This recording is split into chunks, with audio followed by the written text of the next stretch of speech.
Hey everybody, it's Pax. Welcome back. We're here with the unboxing of the Scarlet Keys. I am so happy. I've been waiting for this. I was really worried I wasn't going to get it. I only got word that I was getting it today at like a half hour past noon, I guess, 12:30. And yeah, I was super excited. I pretty much sprinted right out of my office and went and grabbed it midday. Yeah, so stoked for this. All right. I'm not going to wait around because I know some other people are also doing live streams for this, so I'm just going to go ahead and get right into the unboxing. Scarlet Keys, plastic wrap. They didn't give me the right copy. Sorry, Chris. Shouldn't have done that. Had someone's phone number on it. That's fine.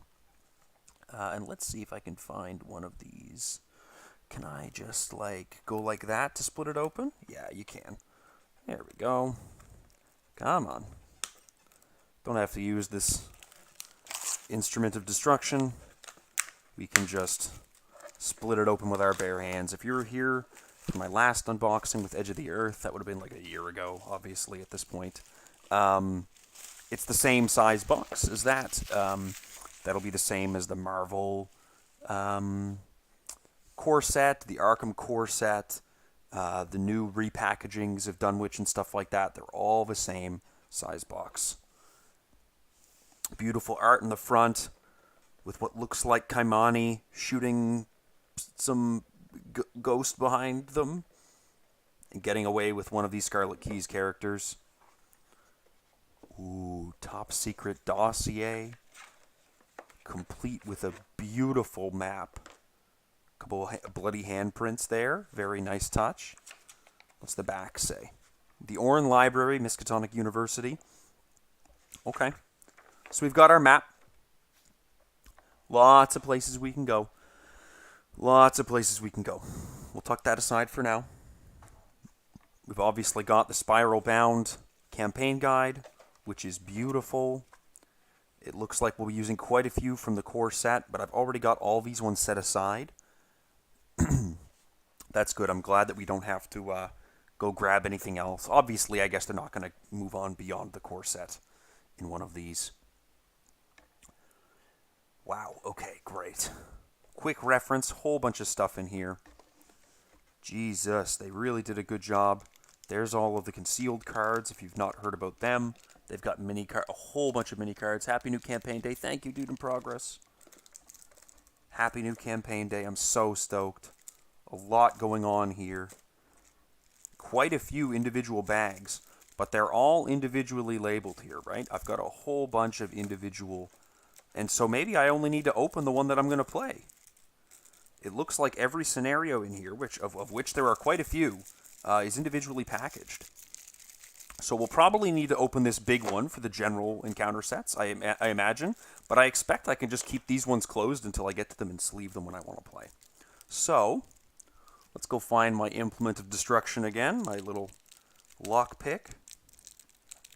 When Veronica was on stream with me talking about the Scarlet Keys player cards, we kind of joked about how there was a period in, I don't know, 2014 or 2013 or something, where, every person that was on the internet just, went and bought a lockpick set, and I showed her which lockpick set I had, and it's the same lockpick set that she had. Let me just fix my camera. I think I messed up something when I was, trying to adjust the size of it. Yeah, I accidentally, shrunk the area of it instead of just reducing the size of it. So I'll open this up. This looks like all of our general encounter sets. Let's double check that on the back of the box, though. I don't want to go too far into this. So what is this? This is this Crimson Conspiracy set. Yeah, okay. So this is the general sets by the looks of it. Yeah, Mysteries Abound. What's this one? I don't see it. Strange Happenings. Okay, cool. So yes, this is all of our general ones, and what appears to be perhaps some rewards and stuff like that. So that's good. Okay, cool. So we'll just shove this to the side there for now. We'll put this to the side as well. Happily on the floor next to me. And let's just take a look at the campaign guide. Oh, I love these spiral-bound campaign guides. It's so nice. All right, Scarlet Keys, The Secret War. By May or June, I realized that there was, all over the world, a surprising and unwanted burst of activity on the part of bizarre, furtive, and esoteric mystical organizations, ordinarily quiescent and seldom heard from. H.P. Lovecraft for Hazel Heald, Out of the Aeons. Cool. Contains 10 scenarios. Riddles and Rain. Wow, okay, there's a lot of them. Oh, I'm going to have to mute. I think I need to sneeze. Uh-oh. Yeah, here comes. It's going to pass. And I'm going to feel silly because it's going to pass. Whatever. Hopefully I can catch it if it comes again. Around the World, it differs from its predecessors in that it's an open-ended, non-linear campaign. Following Riddles and Rain, Prologue, investigators are provided with a map of the world, and from there they may choose to embark to various locations. Cool. So the contents is a whole bunch of different files with an epilogue at the end and an achievement list. So let's just look through the rules and clarifications, and then we'll get straight into talking about the deck list that I've got prepared, and we'll play Riddles and Rain. So the new card type is Keys. The Scarlet Keys campaign features a new card type, Keys. Keys are powerful artifacts that may be shifted to either aid or hinder investigators, depending on whom they are attached to and whether their stable or unstable side is face up. During the resolution of a scenario, a key may become bound to a single bearer whose name is marked in the campaign log. A key may be bound to an investigator, a story, asset, or an enemy. A key always enters play attached to its bearer, as marked in the campaign log. At the start of each scenario, each investigator who is the bearer of one or more keys attaches those keys to their investigator card. Whenever a story, asset, or enemy enters play, if it is the bearer of one or more keys, those keys also enter play, attached to their bearer. If a key's bearer is an investigator or story asset, it enters play stable side face up. If a key's bearer is an enemy, it enters unstable side face up. There is a lot more rules here, and I'm going to reference these when a key comes up in play, because I feel like I'm just reading words that I don't quite understand yet. There's some stuff about keys not being able to leave play unless its bearer leaves play. You can shift the ability as a player window ability, whatever. The Red Gloved Man. During the Scarlet Keys, investigators confront a number of dangerous and mysterious enemies of the secret society known as the Red Coterie. One such member is the iconic Red Gloved Man. As a result, while playing Scarlet Keys, investigators cannot purchase or include the Red Gloved Man in their decks. Okay, yeah, I mean, I guess I kind of saw that coming. There's this concealed keyword.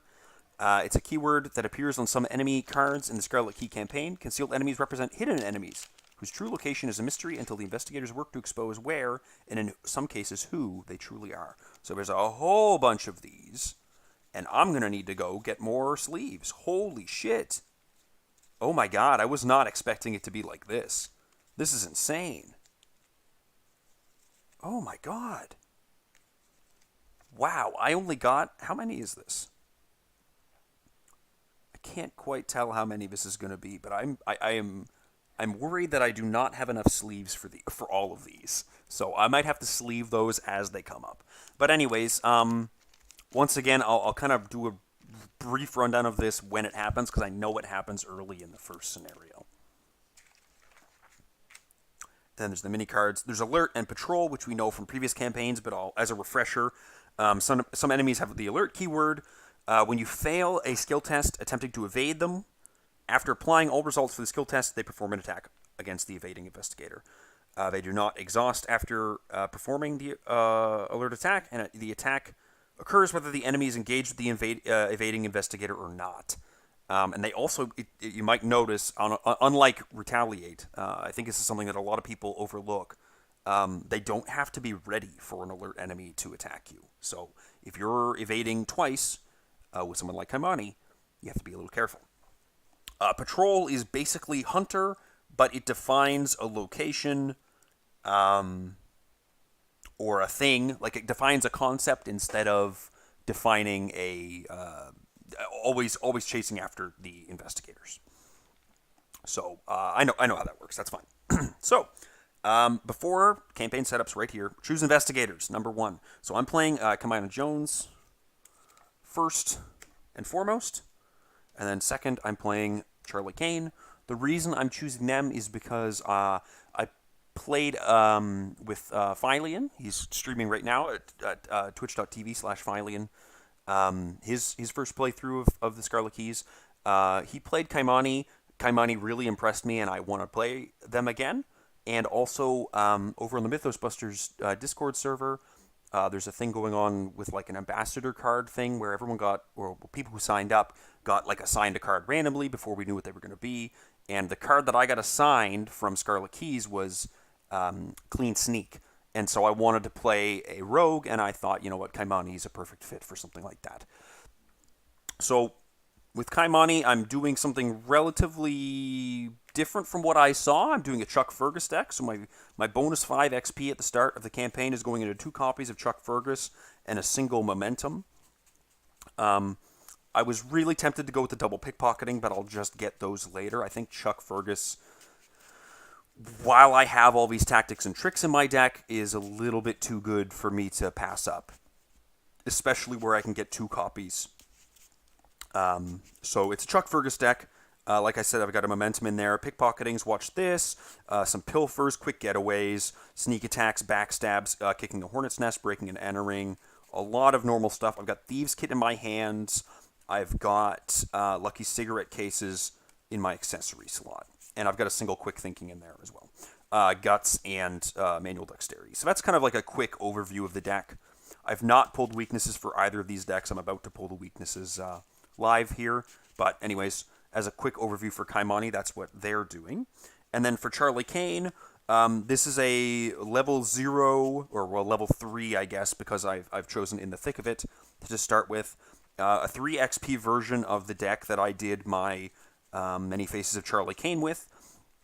But I chose to go with my first 3 XP, instead of going straight for the combo, I actually went with 1 copy of Miss Doyle and 2 copies of Close the Circle. Which is a little different than what I showed off in that video, but the reason I'm doing that, and you can go check that video on my channel if you're interested in what the deck is exactly. The reason I wanted to do that is because I have just so many allies that do willpower tests, and I have so many allies of every different type that I'm like, well, I mean, a bonus action that's using willpower instead of my other skill is probably really good. So I thought that 2 copies of Close the Circle, and then Miss Doyle, because Miss Doyle is just really strong. Miss Doyle's insane in Charlie. So we're going to see how that works. I've got Augur and all them set up over here. So that's the Charlie Kane deck. Now, let's pull those weaknesses. I have shuffled the Scarlet Keys weakness for rogues into my weakness pile. I do have every weakness in here right now. But I only have that one in there that I guess Charlie couldn't take, so I'll pull Kymani's first, and if they get it, then they get it, and if not, then I won't. I'll just skip it if Charlie happens to get it. I didn't put the rest in. So let's see what we get for Kymani. Oh my god. And this is why I should never, ever, ever, ever shuffle with unsleeved cards, but I am a monster, and I don't sleeve my cards while they're in storage because my storage solution is terrible. It's bad. It's bad. I almost want to show it off on a video one time just to be like, don't do what I do. Never do what I do. I like sorting by release date. First by class with the investigators at the front, and then by release order. Unfortunately, all my boxes are too small, and it results in issues. So let's see what weakness we get for Kymani. We get the Stubborn Detective. Oh, that's annoying. A sneak attack can dispatch him pretty easily, but having a whole bunch of enemy weaknesses is a big pain. So, hopefully Charlie can String of Curses him or something. Actually, that really hurts for Charlie. Charlie does not want to be hanging around if that guy's popping up. That is painful. Now let's see what Charlie gets. Next top card is Internal Injury. At the end of your turn, take a direct damage. That kind of sucks. His trauma, by the way, I forgot to mention, it's just 1 and 1. Those could have been worse, though, I think. Those could have been a lot worse. So those are the decks. Those are the weaknesses. Let's shove them aside for a moment while we read the introduction, get the Chaos Bag set up before we get started. So, Investigator decks assembled, difficulty level, I'm going with Standard. So Standard is, and I will do this right here, Elder Sign, +1, 2 zeros, 3 -1s, 2 -2s, a -3 and a 4, 2 skulls, a tablet and elder thing, and my Elder Sign. So these were all from the last campaign I did with live cards, which embarrassingly was the Edge of the Earth campaign on the channel. I do not play with live cards very often.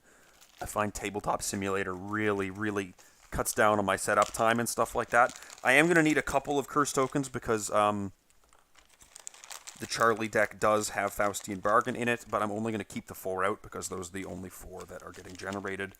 And hopefully they get pulled out of the bag quicker than I keep adding them in. So let's get those in my Chaos bag, my handy-dandy Chaos bag that I stole from some crappy game that I kickstarted once. It's extremely intimidating. Happy Scarlet Keys Day. Enjoy it. Thank you, MJ. Sincerely, thank you.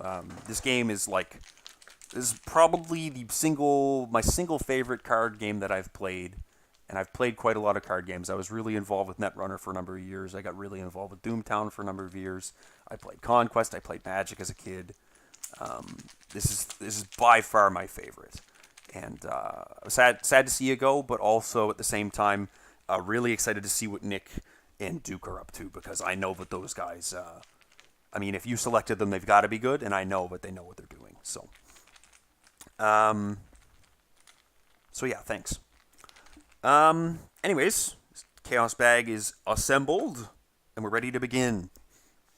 Begin at the prologue on page 5. File 5A, Prologue. Riddles and Rain. The dark stifles. It moves like a living creature, constricts the air as if you were inside a shapeless cocoon. A figment of your anxious and overactive imagination, you hope, but everything about this meeting puts your nerves on edge. You almost didn't accept the mysterious invitation, but recent events have forced your hand. It's been several months since the disappearances began, and all of your leads in Arkham have dried up. It started in the winter of 1924, with several vehicles in Southside, 2 Studebakers, a Cadillac, and a Rolls-Royce, all of them top of the line. One moment they were there, the next, nothing, save for a single deflated wheel. The police believed it to be the work of bootleggers looking for more vehicles to add to their routes, but the cars were too nice, would draw too much attention. Perhaps they were taken down to Boston or New York and flipped for a pretty penny. And that's just what you figured happened, until the disappearances continued. Next to go was a street lamp outside the Ward Theater in downtown. Then 2 pets, a cat and a dog, whisked away almost simultaneously, right out from under their owners' noses, not 2 doors down from one another.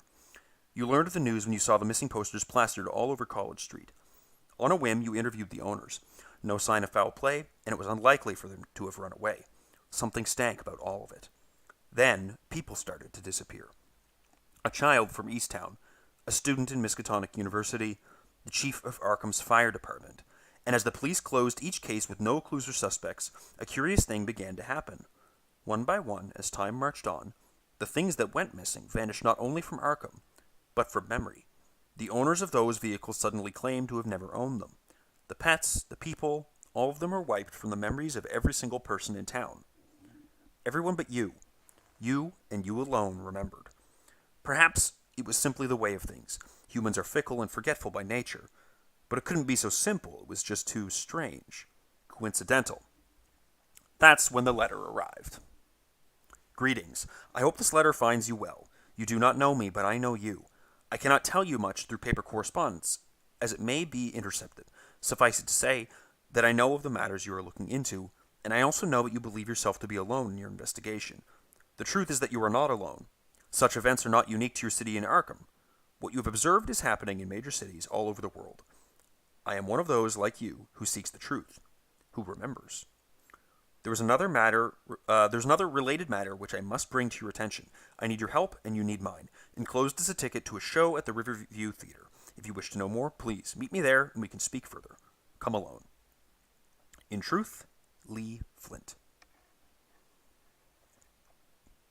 The ticket in the envelope was indeed for a private showing at Arkham's new movie palace in downtown. With no other leads and no good reason to avoid going, you have decided to accept the mysterious invitation. If there is only one investigator in the game, proceed to Intro 2. if there is more than one investigator in the game, the lead investigator must decide. Oh, who's the lead? We're going to go ahead and say that Kymani's the lead, I think. Yeah, I was thinking about like a justification for why these two are working together, and it's kind of funny because Kymani's whole thing is like being a Chuck Fergus deck. It's very much like a Kymani and Chuck as the security consultants, kind of dipping their toes into the O'Banian gang support to get away with their like I guess reverse heists or whatever that they do. And Charlie Kane is doing this. Well, I call it the deals with devils. I also called it what was it? Witches on speed dial, curses on speed dial, or something like that. I had a couple of different names before I published it. But the idea is that Charlie is very much intentionally going out of his way to consult with the people that are trying to be involved more with the occult and witches and stuff like that, because he knows what's going on and he knows what's up. So that's kind of like the theme of what's going on here. So I think Kymani is the leader. Makes a bit more sense in terms of who's getting this letter. So, but they are working together, and so the lead investigator must decide to go alone as requested or to go with backup. And I think we're going to go with backup, which is intro 4.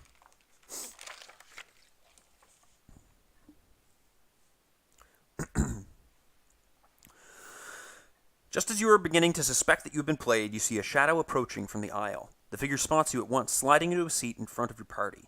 He wears wide, horn-brimmed glasses and a high-collared jacket over his silk vest. His brown hair is cut short and parted to one side, and he sports a handsome, neatly trimmed beard. To your relief, no other figures emerge from the shadows. "I thought I told you to come alone." The man in front of you speaks without turning, letting his voice carry over the silent images on screen. The hard edge in his voice suggests he is not happy with your choice, but after a moment he relents. "I get it. You're not prudent. You are prudent not to trust me. You should trust no one under the circumstances, myself included." You ask if you are speaking to Lee Flint, earning a slight nod from the man. "Indeed," he says. "Inspector Lee Flint with the International Criminal Police Commission. And I'm sure you have a great many questions, but we are unfortunately short on time." Flint produces a file fat with documentation and slides it between the two seat cushions in front of you. Inside is a wealth of information regarding cases similar to the ones you've been investigating. Photos of vehicles, factory machines, and public figures, all missing. All forgotten. And just as Flint's letter promised, the file includes reports from all over the world. London, Shanghai, Bruges, Rio de Janeiro, Cairo. The list goes on and on. "There's more," he says after giving you time to read. Flip to the end. You do, and what greets you there are two photographs clipped together. The first is of a street in London, distorted by some sort of interference. A light shines above the street corner, and around it, the picture appears to be pinched, like a miniature vortex is pulling reality towards it. The other is a photograph of a man on the other side of that same street corner, ducking into the shadows. He wears a tailored gray suit and a wide-brimmed hat that obscures his face. The only discernible detail that you can make out from the photo is the man's distinctive red gloves. Rare as it is for a photograph to have color, you wonder if the long exposure time is what led to the strange blurring effect. This was taken by my partner several days ago, just before he, too, vanished. Whatever is going on, you can be sure about that man with the red gloves is somehow involved. Getting to the point, you ask Inspector Flint what exactly he wants from you. To work together. Share what we know. Sparingly few seem to know the truth. You agree. If what the man says is true, and events like this are happening all over the world, getting to the bottom of it will require more than just you. To that end, I would ask you to come to London with me. The man with the red gloves has been sighted in the area, and he's not alone. I would bet good money that he knows something about where my partner is. Arrangements have already been made. There are steamship tickets in that file. The ship departs from Boston in 2 days. The investigators must decide, choose one, take his offer, or go to London on your own terms. Well, we were initially skeptical of him, but if Kymani and Charlie can come to work together, and he's being as honest as he is, perhaps we can work with Mr. Flint, so we will take his offer. You accept the file, and tell Inspector Flint that you will report to him with anything you find. With haste, you get your affairs in order, and take the very next train to Boston. Flint has already given you more evidence to advance your case than a month of investigation in Arkham. If working together with the ICPC will help solve this mystery, you have no qualms about putting your trust in him. You make it to London with time to spare and immediately set to work. Trust is born of naivete. Remove an Elder Thing token from the Chaos Bag and add a tablet. That's annoying. Well, at least I don't have that in there. And I need another tablet. Do I have another beat up tablet? My tokens are so busted. It's pretty bad. My 0 here is like almost... No, it's this... The front of my fail and my elder sign are just absolutely torn up. So we take... whoops, did I just put an extra elder thing out instead of an extra tablet? Did I... Okay. There. Right? Remove an elder thing. Add a tablet. Read the rules for tracking time on the next column. Mark one time in your campaign log now, then proceed to set up. Okay, I'm not... I can't believe you don't use any coin capsules. I didn't get into coin capsules primarily because I don't play live very often, but secondarily because the sound of it would probably drive me insane. Me and my wife are both fairly sensitive to sound, and when everyone was like recommending them, we just had Oliver, and he was like 1 year old. Let me just have a quick drink of water. And I was mostly playing Arkham with him in the room asleep. And I was like, I don't know if clacking these motherfuckers around is a great idea. That might wake him up a lot and often.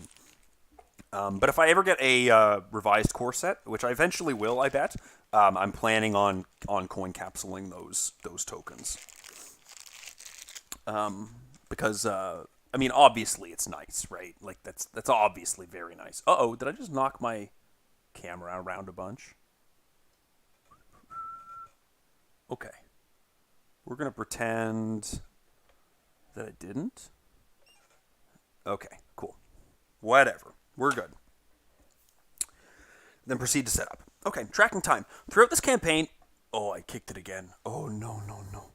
Oh, it's so fragile. I really can't be doing that. Okay, there we go. Throughout the campaign, tracking the passage of time is of crucial importance. As time marches on, these paranormal events will grow more and more dangerous, and machinations beyond your understanding will progress. Additionally, some opportunities may only be open to you during certain windows of time.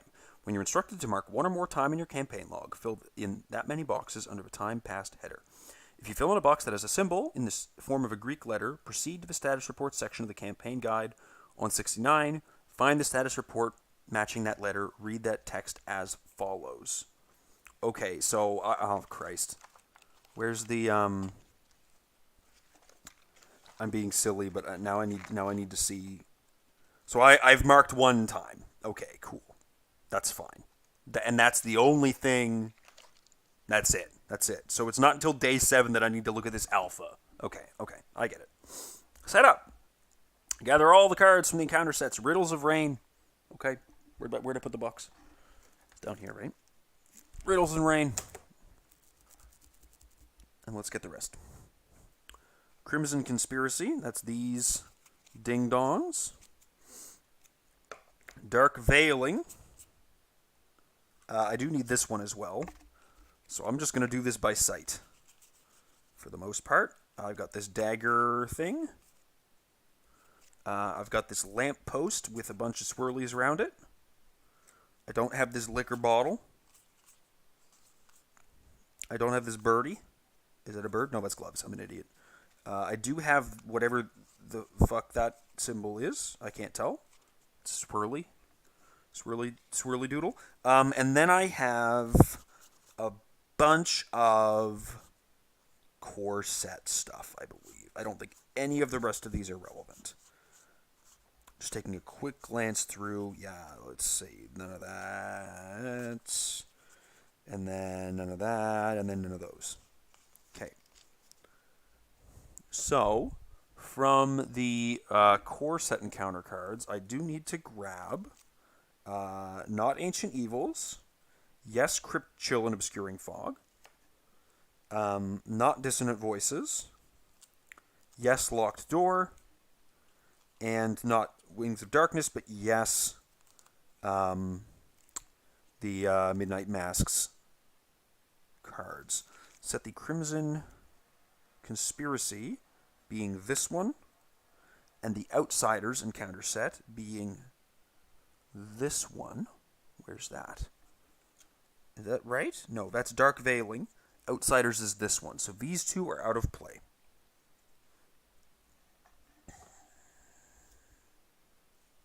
I do need to open this. Forgot about that small detail. Let's open this up.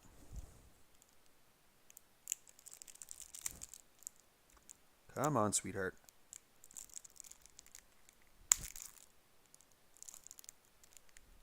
You're supposed to cut this? It's not working? There we go. I cut it. Cool.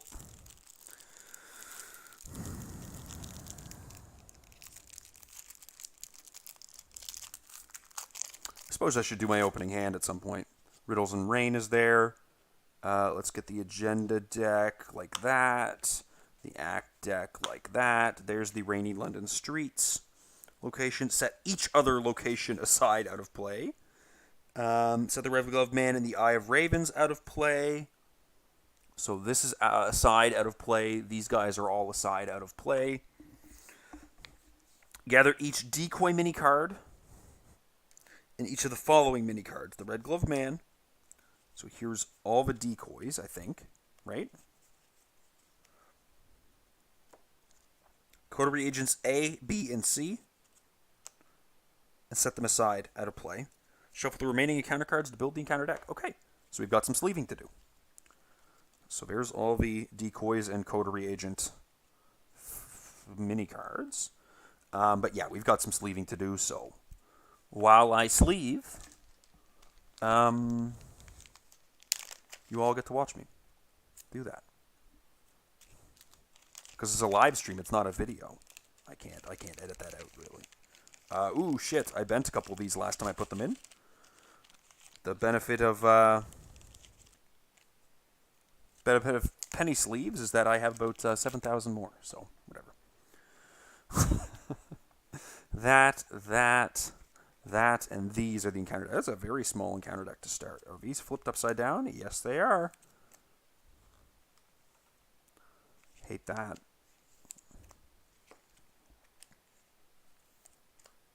Heavy Rain. Isn't that a terrible video game or something? I don't know.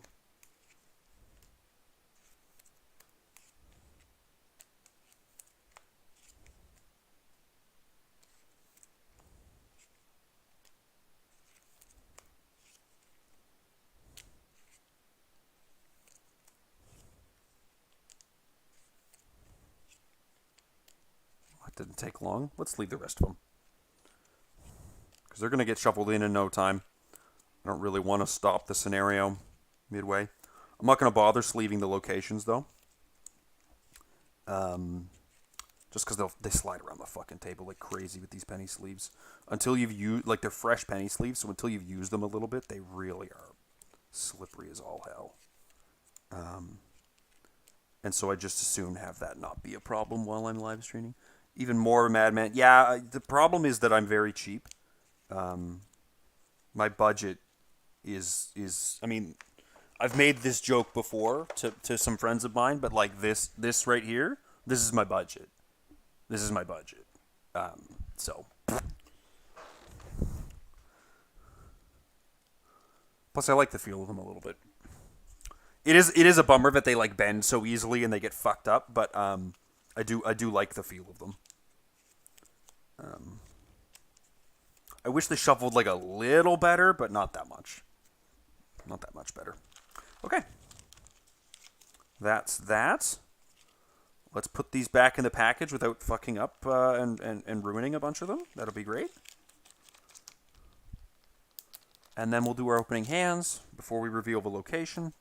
There's the encounter deck. I will have to shuffle that, but I'm just going to do that for now. As I understand, the scenarios are a lot smaller than Edge of the Earth. So, let's just not worry about it too much. So, here's Charlie. Here's Kymani. Charlie has a damage and a horror on him because of In the Thick of It.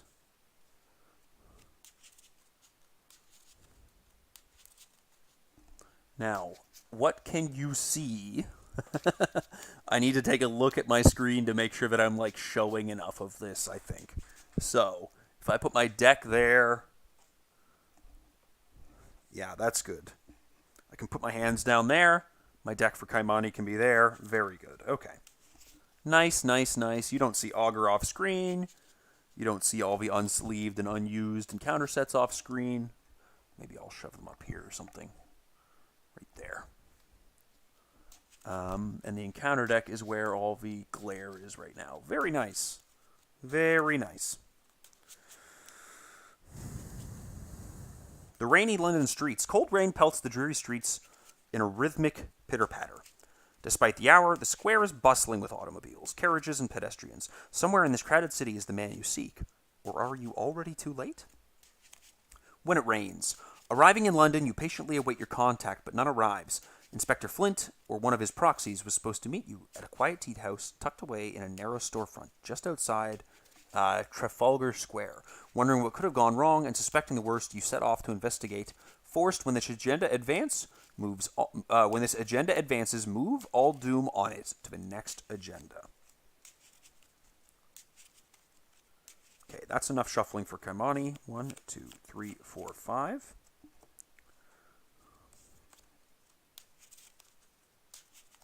I am a compulsive shuffler, I'm sorry. 1, 2, 3, 4, 5. Let's take a look at both of them, and let's do the decision-making process, because this is a blind play. 2 familiar spirits, Gregory Gry, Faustian Bargain, Scroll of Secrets. So, I don't think I need 2 of them, but otherwise I'm happy with the rest of it. Gregory Gry is a really good way for us to get money, and Scroll of Secrets is a good way for us to really chunk through that. So, I'm tempted to keep this, but we'll see what Kymani gets, and see if they need some support. We've got Chuck, we've got Watch This, we've got Pickpocketing, Lucky Cigarette Case. Wow, okay. I'm very loath to throw these away, but I just took all the enemies out of this encounter deck. So, like, I'm tempted to go and do this. Chuck Fergus is going to be my economy. Yes, he's 4 resources to play, but I suspect the rest of it will come fairly easily. So I think I'm going to do that. Backstab. Thieves' Kit. Yes, Kicking the Hornet's Nest. Quick Getaway. The Thieves' Kit is really what I was looking for there. Because from what little I saw of the live stream that MJ and gang did, you need that. Lab Assistant. Oh, very nice. Okay. I think that this is a fairly good start for both of the investigators. So yeah, Clue and Capers. You draw your umbrella closer, using it to obscure your identity. Each person you pass on the street could be your contact, or be out to get you. Objective. As a group, spend the requisite number of clues to advance before the agenda advances. Okay. Oh, that's a funny way of wording that. Interesting. So we're racing this agenda. We have 2 turns to get the clues off, to get 4 clues. Ay, ay, ay. All right, so we're playing the Thieves' Kit, and then we're just doing 5 investigates with Kymani here. Very nice. Okay. Oh, yeah. Need to put those in as well. Riddles and Rain. The skull is a -1, -3 instead if you have 2 or more clues. Oy. The tablet is -1 if there's a concealed minicard at your location. Reveal another chaos token. Oh, that sucks. The Elder Thing, -3. If you fail, you must either spend 1 clue or place a doom on an enemy in the shadows.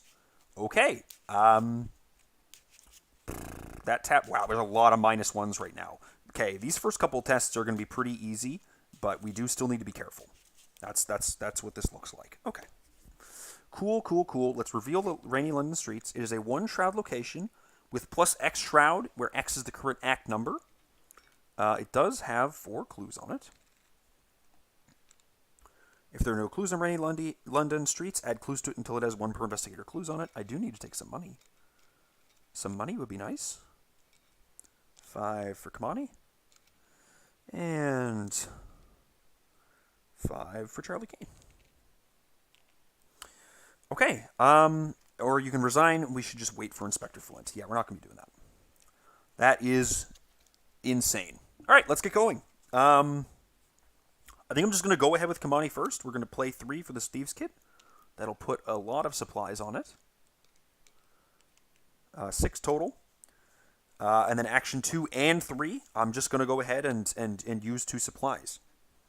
If I succeed, I gain a resource back. And I'm looking at 5 against 2. The current act number. So 5 against 2. That's like alarmingly easy. -1. 1 clue. 1 resource back.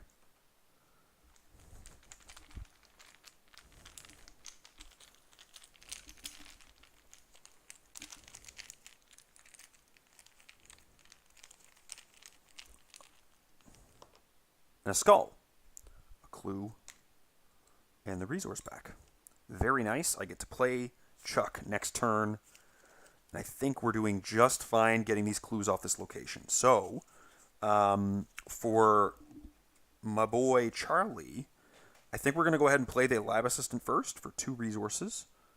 And when we play them, we get 2 cards. Close the circle. And an art student. Ooh, that's nice. But instead of that, we're going to go ahead and go 1, 2, 3 for Gregory Gry. Put our 9 resources on it.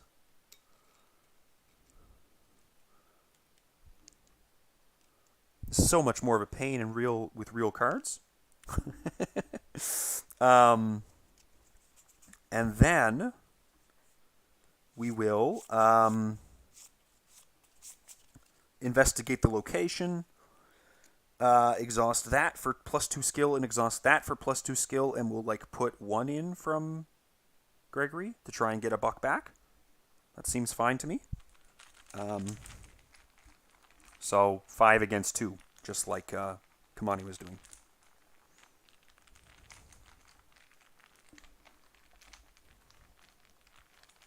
Let's see what we get. -1, there's no concealed, so we don't reveal a thing, and we get a resource back and a clue. Cool. Successful first turn. Ready everything. Draw a card, another lab assistant, and gain a resource for Charlie. And then for Kymani, draw a card, a pickpocketing, and gain a resource. Oh, man. We are off to a rocketing start with this pickpocketing and Chuck right away. That's super good. Okay. 1 doom. And I do need to shuffle this before I get going. I did mention that before I started, and then I never went back and shuffled it, so I'm really glad that I remembered that. Even if at the last moment, it's good to do.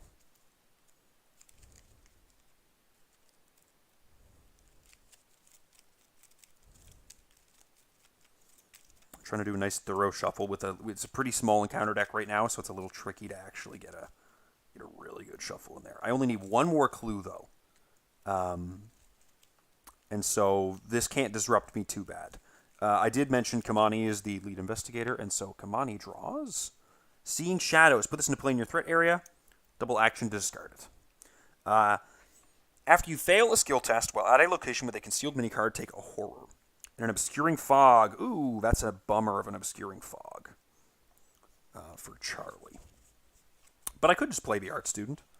That would be reasonable.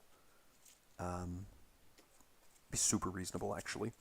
For Kymani, they could... Yeah, I think that the art student play on Charlie is what has to happen here. As much as I would like to get these resources off Gregory with some more investigates, I think the art student play is the safe one to do. So we're going to go ahead and do that. 2 resources for an art student. Discover the clue at the location. We get the clue. That stays there, which is kind of a bummer still, I think, because this does get... there's no more clues on it, so we add clues until it has 2. So we still do have clues there. Yeah, if there are no clues on Rainy London Streets, add clues to it until it has 2 clues. Yeah, okay. But we're just going to immediately spend our 4 clues and advance that act, because we're not looking to run afoul of whatever this timer is. Movement in the dark. You spot the figure on the other side of the street just as a bright red bus approaches. You are certain whoever was there was staring directly at you. The bus cuts a swath through the foggy street and when it has passed, the figure is gone. Perhaps it is just your paranoia at work, but cannot be a coincidence. It must have either been your contact or one of their foes, perhaps even the reason they are missing. Stealing yourself for any possibility, you set off in chase. But they set aside Kensington Gardens, Westminster Abbey, and Big Ben locations into play. So, we've got Big Ben, Westminster Abbey, and Kensington Gardens. And then, so, how are these interconnected at all? What am I looking at? I'm looking at Kensington Gardens directly like that, and Big Ben and Westminster Abbey are in a little triangle like that with it. The lead investigator draws the set-aside red-gloved man enemy and resolves his concealed keyword.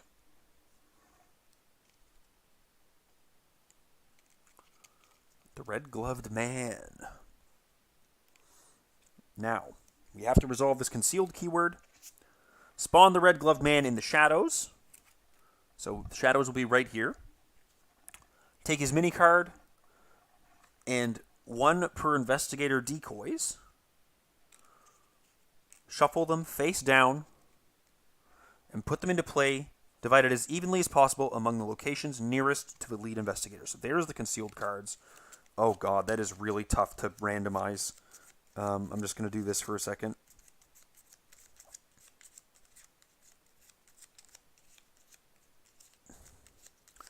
So put them into play, divided as evenly as possible among the locations nearest to the lead investigator. So there's 1 here, and then I'm going to put these 2 on these 2 locations that are connected so that I don't have to double back as much. Advance the agenda to 2A. Now, I'm going to read over the concealed stuff again, because I did mention that I kind of just, glanced through a lot of that.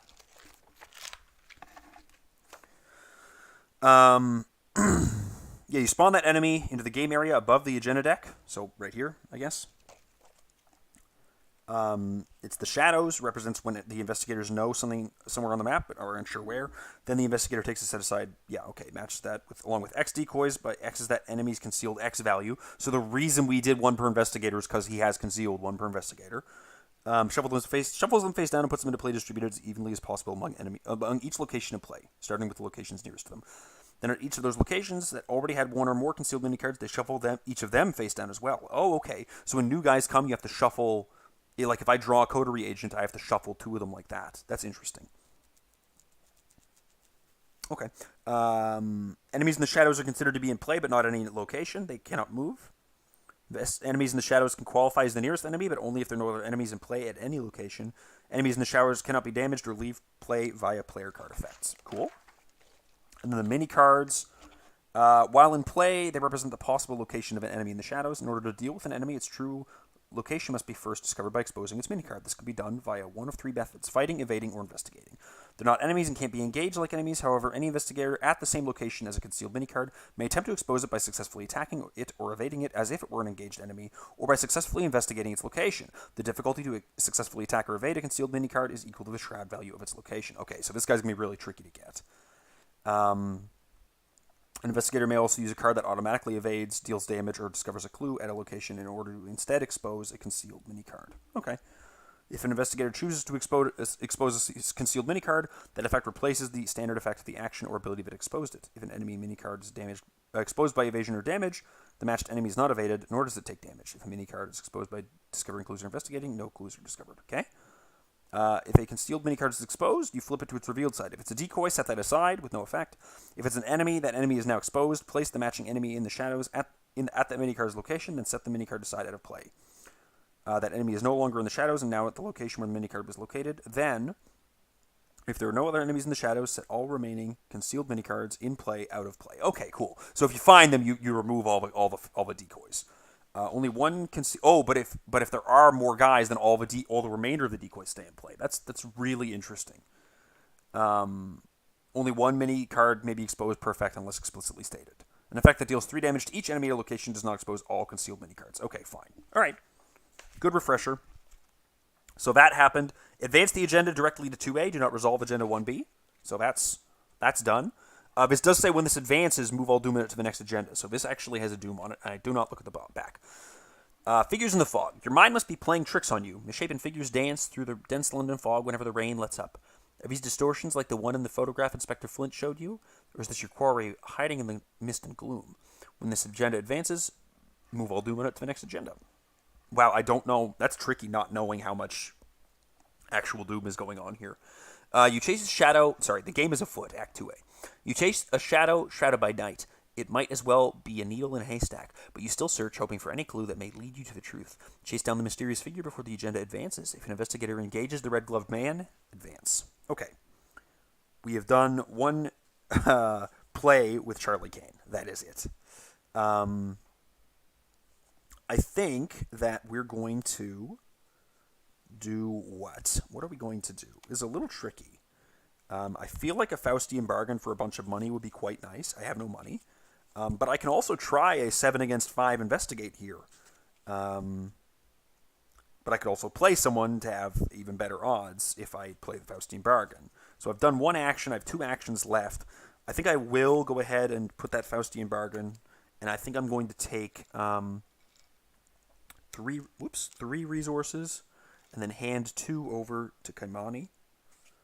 And put 2 curses in the bag. 1, 2. That's 3. Don't be stupid, Pex. There we go.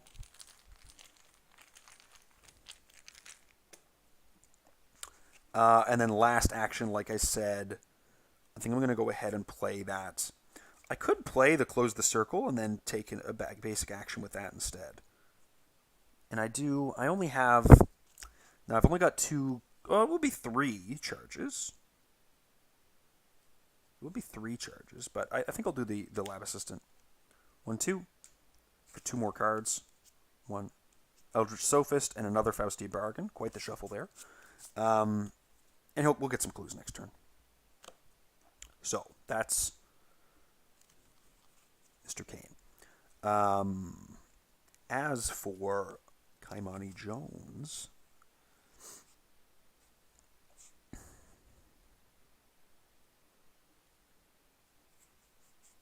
As for Kymani Jones,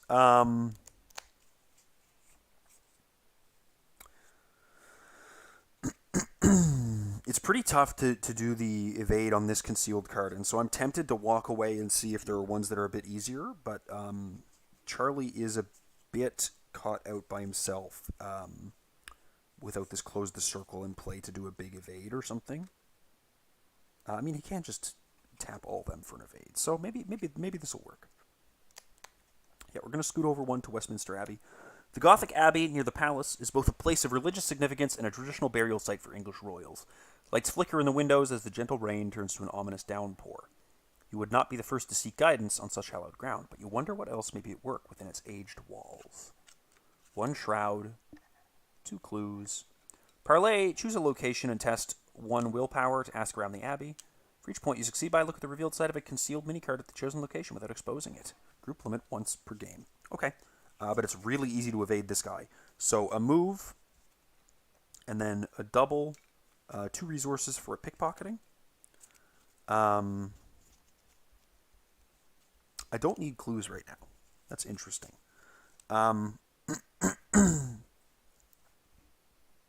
So, does it count as a successful evade? I can only assume it does count as a successful evade. It replaces the standard effect of the action or ability that exposed it. So I don't think it actually does do the pickpocketing. That's a bit of a shame. But nevertheless, I think I'm going to... Well, you know what? I can still do the Thieves Kit. I'll do the Investigate with the Thieves Kit. And I can get a resource back if it's successful. Because it replaces the main effect, but doesn't replace all the effects, surely. Right? That's not what this says. It replaces the standard effect. Yeah, it doesn't replace all the effects. But this is after you evade an enemy, and that is the effect of the evade. And so you wouldn't be able to trigger pickpocketing. That's kind of a bummer. Let's see what we get.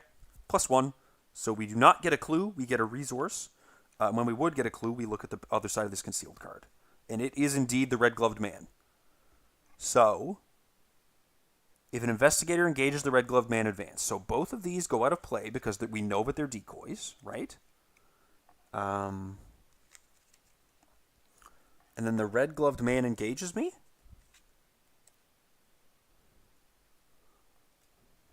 Let me make sure that I'm doing all of these. Place the matching enemy in the shadows at that mini card's location, then set the mini card aside out of play. Okay. Wow, this is going like really fast. And then I guess he engages me. Right? And then he engages me, so we advance the game as a foot. The chase is on. After much toil and pursuit, you finally catch up to the figure you've been chasing. A feeling of vindication washes over you as you spot the red gloves the man wears. It was no phantom you chased. This is the one you've sought all along. You corner him in a narrow alleyway, sheets of rain and fog masking your approach. Several more figures flank the man. A meeting, perhaps? To your surprise, he casts an expressionless glance in your direction. Then, fast as a flash of lightning, and gone just as swiftly, a formless shape ducks out of view. A chunk of a nearby building goes along with it. When you turn to question your quarry about what happened, they've all fled east. You inch forward and examine the partially excised wall covered in an ectoplasmic substance, like the negative of an undeveloped photo. Set the red gloved man aside out of play. Put the set-aside Tower Bridge and Tower of London locations into play. Whoops. So where does Tower Bridge go? Tower Bridge is connected to the rainy London streets. And the Towers of London is connected like that. So that's another like triangle, I guess. Shuffle the set-aside Crimson Conspirators and Outsiders encounter sets into the encounter deck, along with the encounter discard pile, which has not happened yet. Advance the agenda directly to Agenda 3A. Do not resolve Agenda 2B. Okay. So there's that. I can't believe I found him so quick. That's alarming.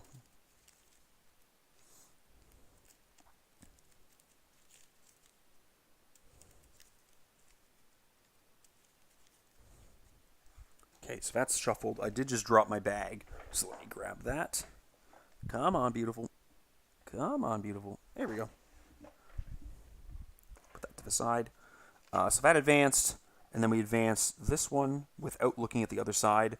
When this advances, move all Doom It to the next agenda. Oh, this is 9. Okay, good. So we actually have quite a bit of time. That's good to know. So let me rearrange this a little bit. I'm going to do Riddles and Rain there. I'm going to put these up here a little bit.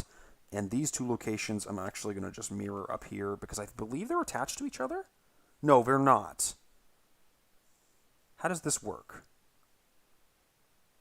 This isn't attached to the rainy London streets. So this is actually like this kind of, right? Yeah, this is a throughput.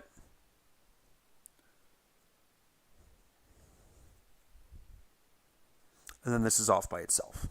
Okay. Cool. Makes a bit more sense. Okay, so he isn't engaged with me. That's fine. Excuse me. It was a move, it was a play, it was an investigate. So Kymani's turn is done, but let's read the agenda and the act first. The connection. It is clear now that the Inspector Flint's hunches were correct. The man in the red gloves is not operating alone, and whatever he's up to, it has something to do with the recent vanishings. You could wait to report what you have seen, but by then the man and his cohorts may have already put into motion whatever scheme they're planning. No, you have only one choice. You must find the man with the red gloves at all costs. Eyes in the Tower, Act 3A. Your gaze turns eastward in the direction you last saw the man heading. Over the Tower Bridge lies the famed Tower of London, where even more eyes watch your approach, these belonging to a conspiracy of dark and brooding ravens. For what reason could he be heading there? Objective. Only investigators at the Tower of London may spend the requisite number of clues as a group to advance. It looks like you also need to spend 4 clues total, so 2 per investigator as a group to get into the Tower of London. So I need like 10 clues now. That's a lot. Okay, that's good to know. So that's the end of our turns. We get an upkeep and $1 for you. And then we get an upkeep and $1 for you. Oh my god, my other pickpocketing. When I start seeing enemies, that is going to be really, really, really, really good. Okay. That's that. So we get a Doom up here. I'm going to do one more quick little shuffle of this because I'm not convinced I did a particularly good job, but I guess we'll see.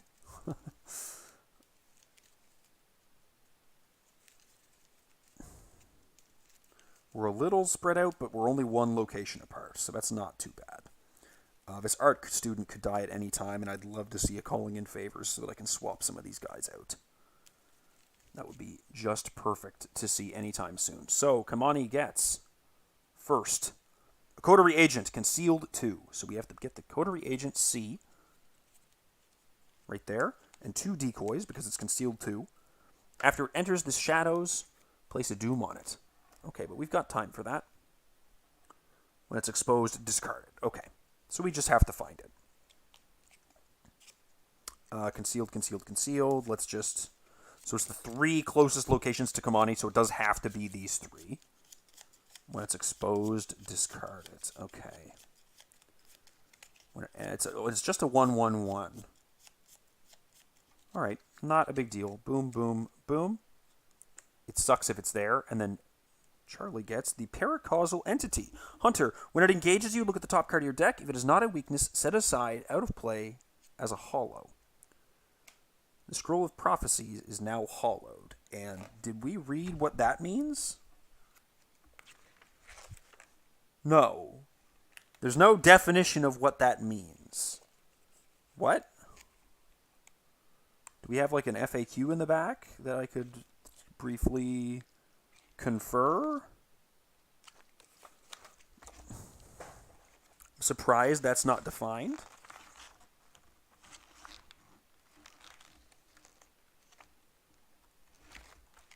Okay, it's just removed from my deck, I guess.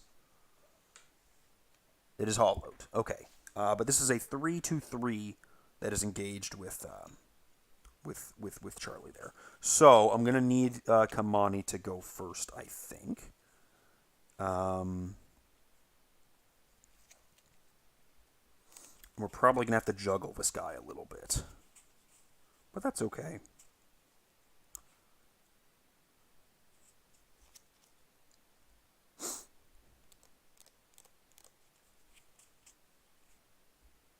Could try to backstab him, but that seems like a bit of a waste. So if we move in, we'd have to engage and then evade. So move, engage, evade. It's not going to be good enough.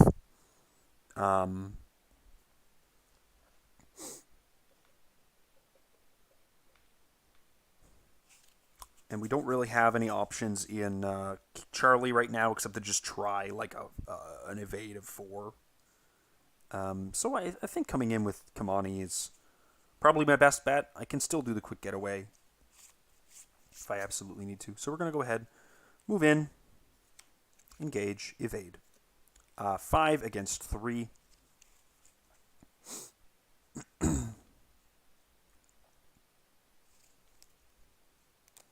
I could like do something goofy and like try to play the pickpocketing and then use the quick getaway. But I don't think I'll do that. Engage, evade. How about I instead play Chuck? And then I can do the evade with the quick getaway for free during the encounter phase when he would attack me. Oh, and when I engage him, I do look at the top deck, and that gets removed as hollow. So that's fine. Well, that's going to be really annoying. That's actually going to absolutely wreck my deck. But it is what it is. It's what I committed to. So, Charlie, we're going to go ahead and do what? I think we're going to play the Scroll of Secrets into our hand. First action.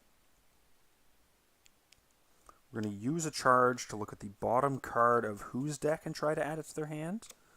Kymani's kind of getting low on cards, but they do have the pickpocketing. We'll look at the bottom of Charlie's. It's a hit and run, so we'll take that. We'll attempt and investigate a silly amount up, I think. So I'm going to be 1, 2, 3... 4, 5, 6, 7, 8, 9 against 1, 2, 3, 4, 5, 6. So I'll put 1 resource into this as well and try a 9 against 6 investigate. See what happens. love to get that obscuring fog off this location so that checking these concealed cards is a bit more reasonable. -1. I get the resource off of Gregory. I do get the clue, and so I get to discard this obscuring fog as a result. And then last action,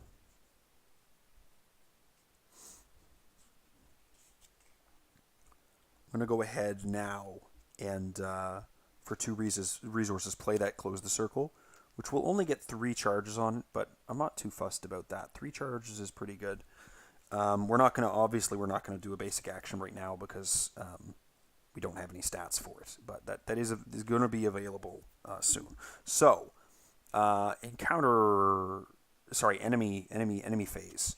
I might just let this guy hit me so that I don't have to get rid of yet another card on my deck. I think that's actually fine. I didn't think this through very well, but it is what it is. So I'll just do 1 and 1 on Chuck. And then we do Upkeep. Another Eldritch Sophist. Really bad shuffle on Charlie here. And the Stubborn Detective. Oh, that's painful. Both of our things are blank now. That's super, super annoying.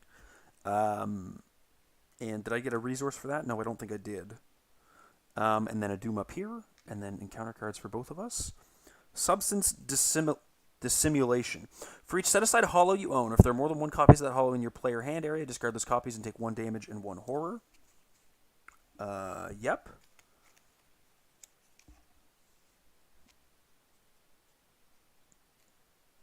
A damage and a horror. If no cards are discarded by this effect, choose a non-weakness card you control in your hand or play area and set it aside out of play as hollow.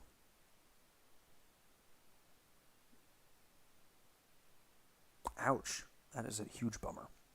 Okay, well, we lose the Kick in the Hornet's Nest. And then for Charlie, the Apocalyptic Presage. When Apocalyptic Presage enters play, each of us chooses a non-weakness card they control in their hand or play area and sets it aside out of play as a hollow. Ugh, that is a huge bummer as well. Let's get this Lab Assistant out of play. And for us, we will put aside the what? Oh, God. Put aside the Quick Getaway, I guess, for you.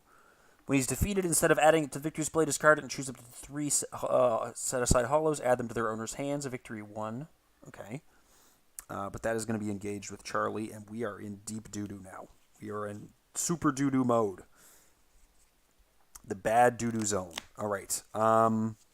So, let's think about how we approach this, because that guy's a lot of health, but we also need to get rid of these guys, and Kymani cannot do any of their stuff right now. So I think that we have to spend 3 on a backstab on the Stubborn Detective there. And use Chuck to get +2 so that we are testing 7 against 3, just to get rid of this guy. Because Charlie can't really go first here. 7 against 3, -2. Stubborn Detective is indeed defeated. We'll use the Scroll of Secrets from Charlie. Take a look at the bottom card of Kymani's deck.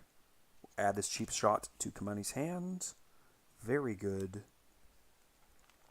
No money for it right now, but that's okay.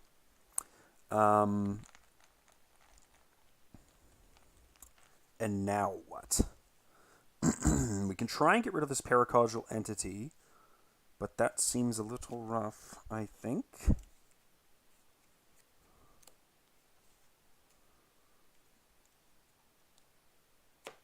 I think we have to try the evade there. Do we have any commits that we could toss over from... We do have the hit and run we could commit from Charlie. And I don't hate that.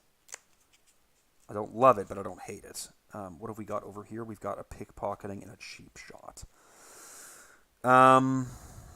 I guess the big thing is that the -3 is really only one more token. So I'm 2 up on an evade, and only the -3 and -4 are failing me at the moment. So I think I just do the evade 5 against 3 on this paracausal entity.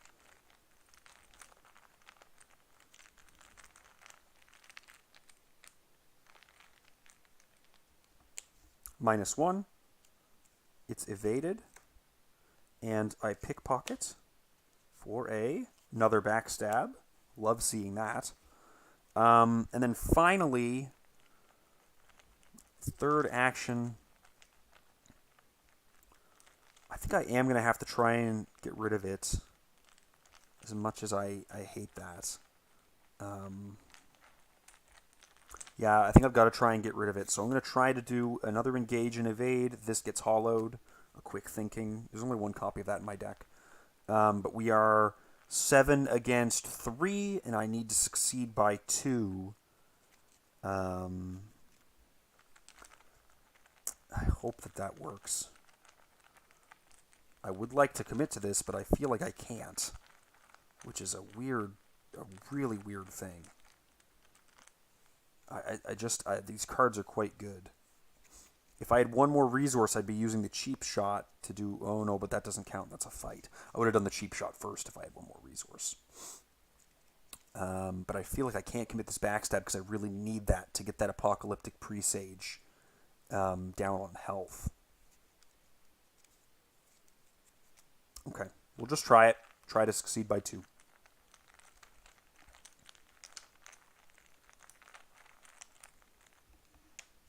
There's a -3. So we do get the evade, but we do not get the defeat. Huge bummer. Okay, so for Charlie, I think what I'm going to do with Charlie is, excuse me, spend $1 to hit and run the Eldritch Sophist into play. He's going to have 3 secrets on him. And I'm just going to move one of those to Scroll of Secrets. It's a bit of extra card draw there. Oh, maybe that's a bad idea. Yeah, maybe I actually use that to try and pull this evade off a bit more convincingly. Because I need to evade this guy myself and then walk away. He does not have Hunter, so we can come back and deal with him later. But the paracausal entity does have Hunter. Yeah, I'm going to move that back to the Sophist. And we're going to be using this with a Close the Circle to evade him. So we're going to use Close the Circle, spending a charge, doing a basic evade, tap the Eldritch Sophist. We're going to be at 1, 2, 3. We're going to go 4, 5, 6 against 2. We're going to put 2 resources into this, see if we can get 2 back to succeed by 2. 6 against 2 to evade this apocalyptic presage.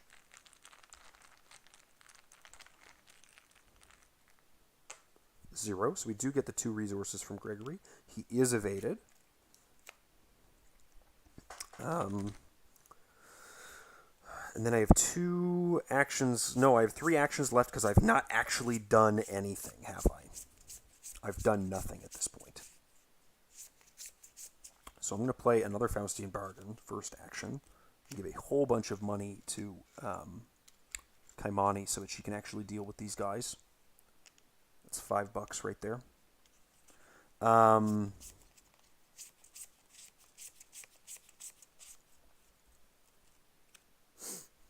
Action 1. Action 2. Am I going to walk away? That seems really scummy. I feel like Kymani kind of needs the help right now. But also, like, we're all tapped out of stuff. Maybe I'll just do some card draws. An internal injury. That sucks. And I'll just draw another card. A string of curses. Okay, cool. So we can evade a guy, put a doom on them, gather a clue. Can't take damage, but Kymani could do their evasion thing. So that's really good to see. That's perfect. Cool. End of the turn, take a direct damage. Bummer, but whatever. We ready up. Both of these are going to engage Kymani. They lose another card from the top of their deck. It's a Guts this time. Oh, Jesus. I wonder if something gives me my hollowed cards back eventually. I have no idea. We're going to ready up over here. Oh, also, I believe this guy went back to my hand at the end of the turn because of the hit and run. That's how that works. The end of the turn. Yep. And then we take a card and a resource. A Sword Kane is kind of nice to see. And then a card and a resource. A Sneak Attack is also very nice to see. So we don't have to do the re-engage on the Paracausal Entity anymore. Or we can do a Backstab and Sneak Attack on the Apocalyptic Presage. To get it into the victory display. One or the other.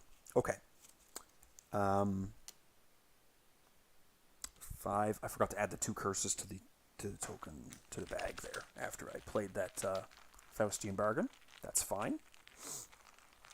We get one more Doom up on the agenda, and more enemies would absolutely crush me right now. So that's exactly what I'm hoping not to see, is more enemies. Also, the Coterie Agent has me actually at 5 out of 9. Is he off screen? No, he's not off screen. So that's good. What does Kymani get? Another Paracausal Entity. Another card gets hollowed, the Sneak Attack. And then Charlie Kane gets Heavy Rain. For each point you fail by, you must either take a horror or place one of your clues on your location. So we're just testing 1 against 3. We're definitely failing this, but we can put a horror on like one of each of these guys and just not give a shit. Because they're mostly just taking up space on my allies right now. So, auto-fail, we take 3 horror. We're going to kill off the art student and then put 1 on Gregory. Actually, let's put one on each, I guess. That seems a bit safer. I do have a spot open right now, so it's not that big of a deal. So, how are we going to do this turn to be productive?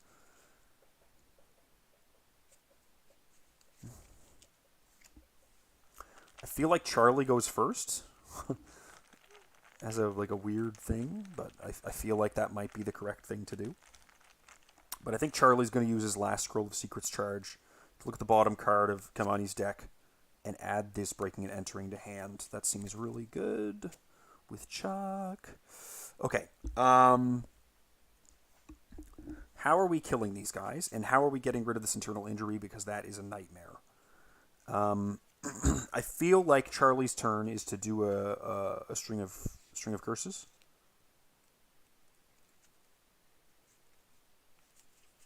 And then clear his own internal weakness, and then maybe even do a close the circle thing, but I don't know what the close the circle thing would be. So let's go ahead and pay 1 for the string of curses. We're going to automatically evade this Paracausal Entity, place a Doom on it, discover a clue at the location. Instead of discovering the clue, we're going to look at the concealed card. It's a decoy. Okay. So that's gone. He's dealt with. We're going to use a Close the Circle charge to play a Familiar Spirit for 1. And then we're going to clear our own internal injury, because that can't stay for too long, unfortunately. Maybe I should have done a big investigate with these 3, but I feel like having this Familiar Spirit in play is going to be a little bit more important to help out with the Close the Circle tests, if I can make them matter. Okay, Kymani. If we can evade him and him, then we can sneak attack that guy and be rid of him. Oh no, we can't take damage this turn. That's fine.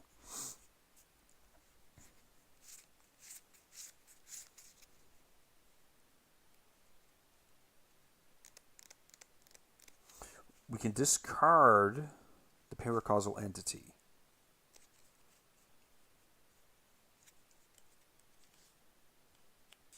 I could do a big Breaking and Entering to try and get a free auto-evade on one of them. That seems kind of nice. Yeah, let's do that. Let's do a big Breaking and Entering. Ooh, no, that also seems kind of rough.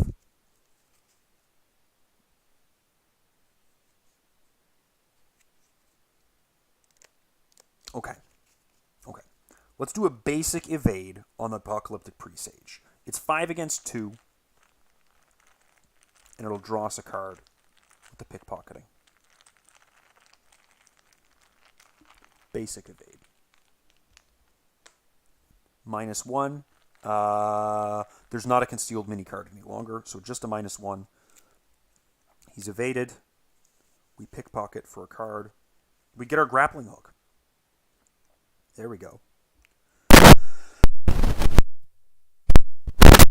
Okay, that's going to be really handy when we can get that into play in a minute.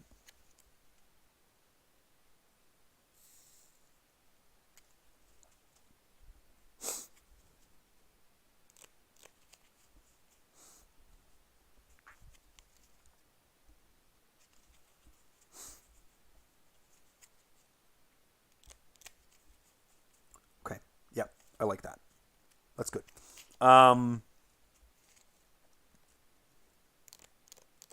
Let's see. What are we doing next? What are we doing next? We want to get rid of this paracausal entity. If we can.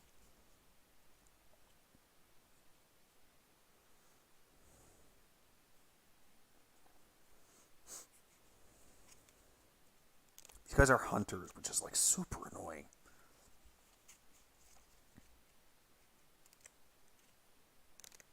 Super annoying. Excuse me. How do we get out of this? This is quite the pickle. Okay. I'm going to use Chuck Fergus to play this cheap shot at +2 skill. So we're going to be at 5, 6, 7, 8, 9 against 3. And if we succeed by 2 or more, we get the automatic evade. And then if we follow it up with the Kymani defeat evade, then it's a little bit easier, right? I think I like that. Okay. -4. So I was at 9 against 3. -4 of 9 is 5 against 3, so I succeed by 2, right? So damage and evaded.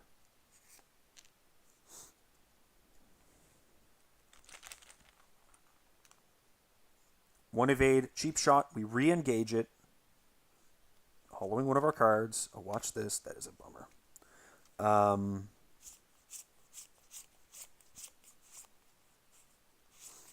And then we try another evade with Kymani's ability.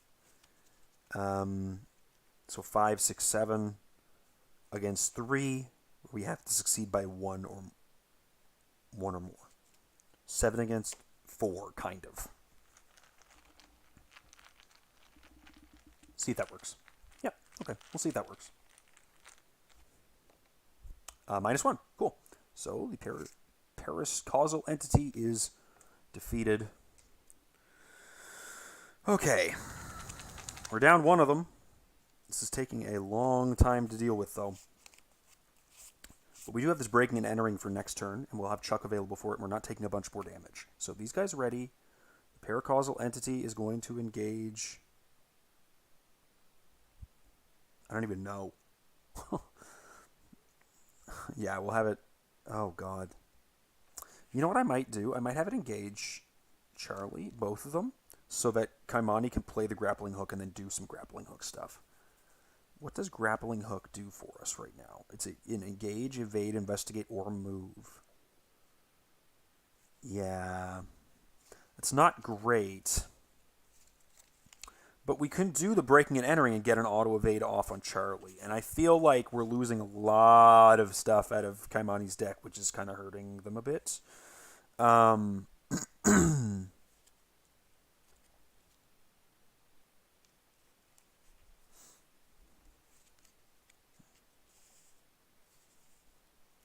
sure. It's tricky to figure out what I want to do with that. Yeah, I'll have them engage there. We get an Eldritch Initiation. Oh no, that gets hollowed, I believe. Is the readying after you do your upkeep? I actually, man, it's been ages since I had to look something like that up. That is really silly of me not to know, but it's fine. I'll just quickly look it up. Upkeep phase. Reset actions, ready exhausted cards, draw. So this is hollowed. That's a bummer. That would have been really nice to play. And we draw this, an art student, and gain a resource. That's a clue. And then over here we draw a Pilfer and gain a resource. Okay. 6 out of 9 Doom. We are so locked down right now. This is really bad. Substance Dissimulation. For each set-aside hollow card, I think I lose my sneak attack off of this.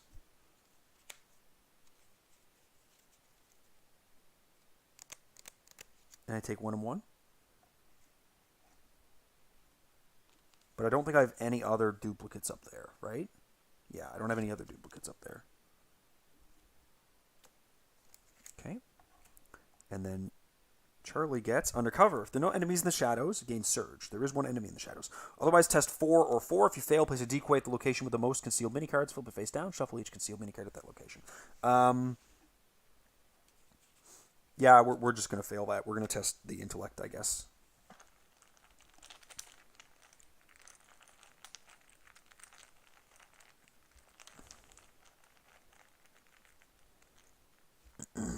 -2. So we shuffle a decoy in with one of these. I guess it'll be this one.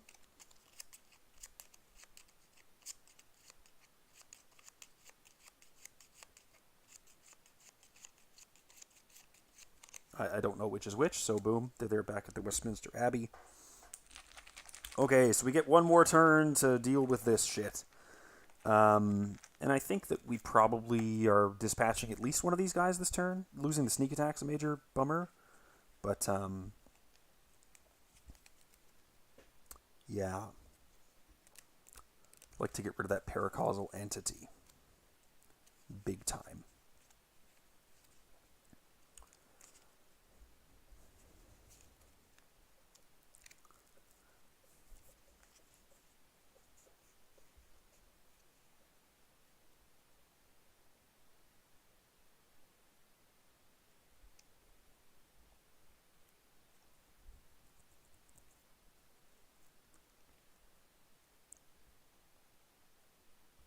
Yeah.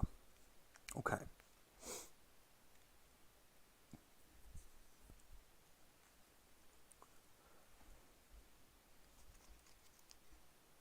How am I doing this? This is rough. Pretty rough. Okay. We're gonna do the breaking and entering. We are spending 2 resources. Can I use Chuck on this? No, I want to use Chuck on a backstab on this Apocalyptic Presage later. So breaking and entering. Excuse me. We're investigating 7 against 4. I do need to succeed by 2 or more to get the auto evade. And so I guess I'll boost this by 2 with Chuck. To be 9 against 4.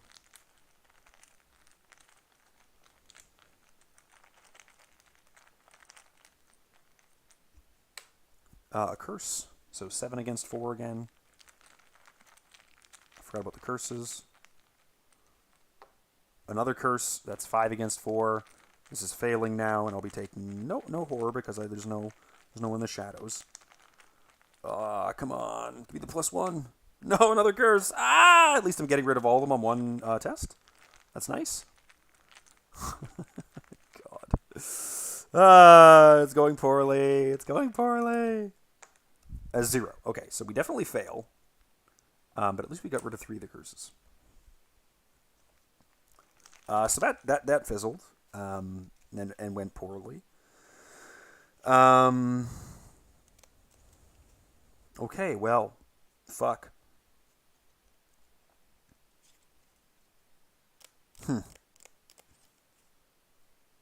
Yeah, that was suboptimal. We'll say that. How about we say that?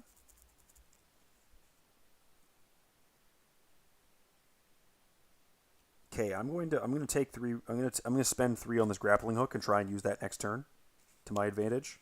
And then I'm going to try to investigate with the Thieves' Kit for this last clue. It'll just be 5 against 4. But there's a lot of -1s and there's no concealed cards here, so we'll see what we can do. I'll let Charlie deal with these evades. Or just eat some damage. 0. Cool. So we get the clue. We get the resource. Very good. Okay. And then 2 clues get put back out. 1, 2. Thank you, Kymani. Things are not going great, but we're keeping on.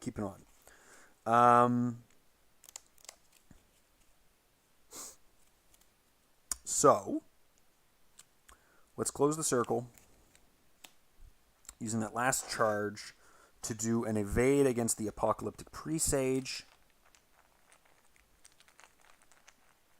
We're going to be at 1, 2, 3.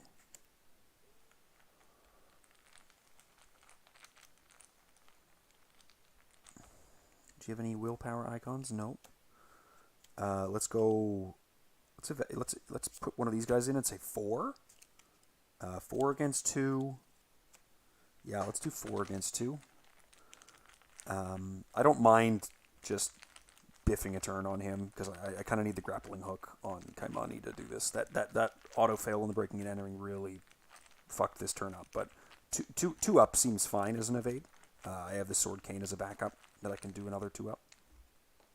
+1, so the Apocalyptic Presage is evaded. And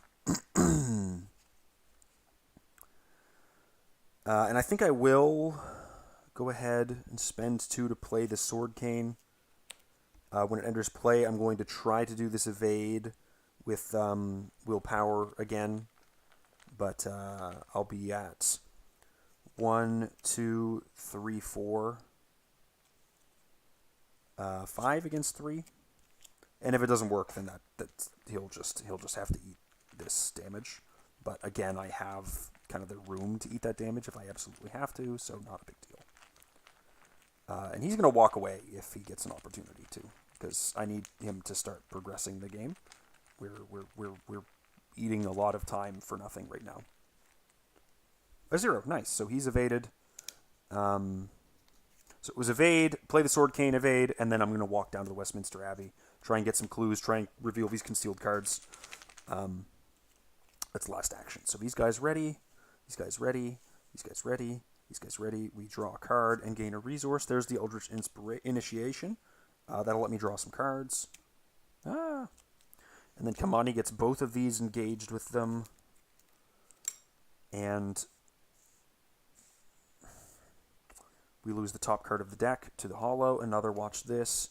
Draw a card and gain a resource. Manual Dexterity should be useful for getting rid of this paracausal entity finally. We are at 1, 2, 3, 4, 5, 6, 7, 8 Doom out of the 9. Encounter cards. A Crypt Chill, testing 3. We'll be losing something if we fail. And it's probably going to be the Thieves' Kit, because I think the Thieves' Kit is just the least helpful thing right now, and it's paid itself back and gotten me the clues. So a +1 could make us pass, though. So could an Elder Sign. -1, though. So we're going to lose that Thieves' Kit. And then for Charlie, we get another paracausal entity. I'm going to scream. We lose a Calling of Favors. That sucks. Okay, so let's go with Kymani first, I guess.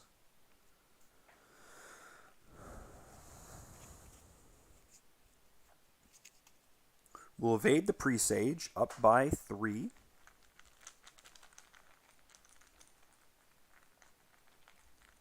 No, we will, Jesus. What am I gonna do? Yeah, we're gonna use the grappling hook actually for 2 actions. So for 2 actions, I'm gonna take 3 actions. The first action is Jesus, what is it? It's moving to the Big Ben. It's a 4-shroud location with 2 clues on it. Choose a concealed mini card at Big Ben or a connecting location and test 2. If you succeed, look at the revealed side of that mini card without exposing it. If you fail, take a horror. Limit once per turn. Okay, cool. So we're going to move. We're going to evade the paracausal entity with nothing. Just evade it.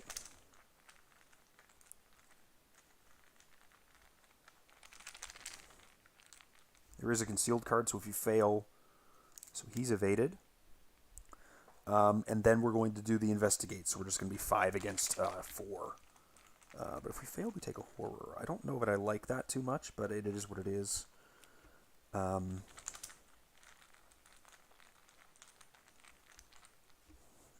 forgot this -1 goes back in.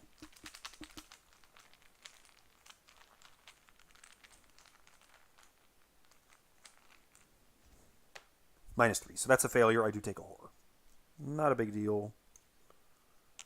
Got a little bit of leeway. So that happens, and then I use Kymani's ability to re-engage the paracausal entity. And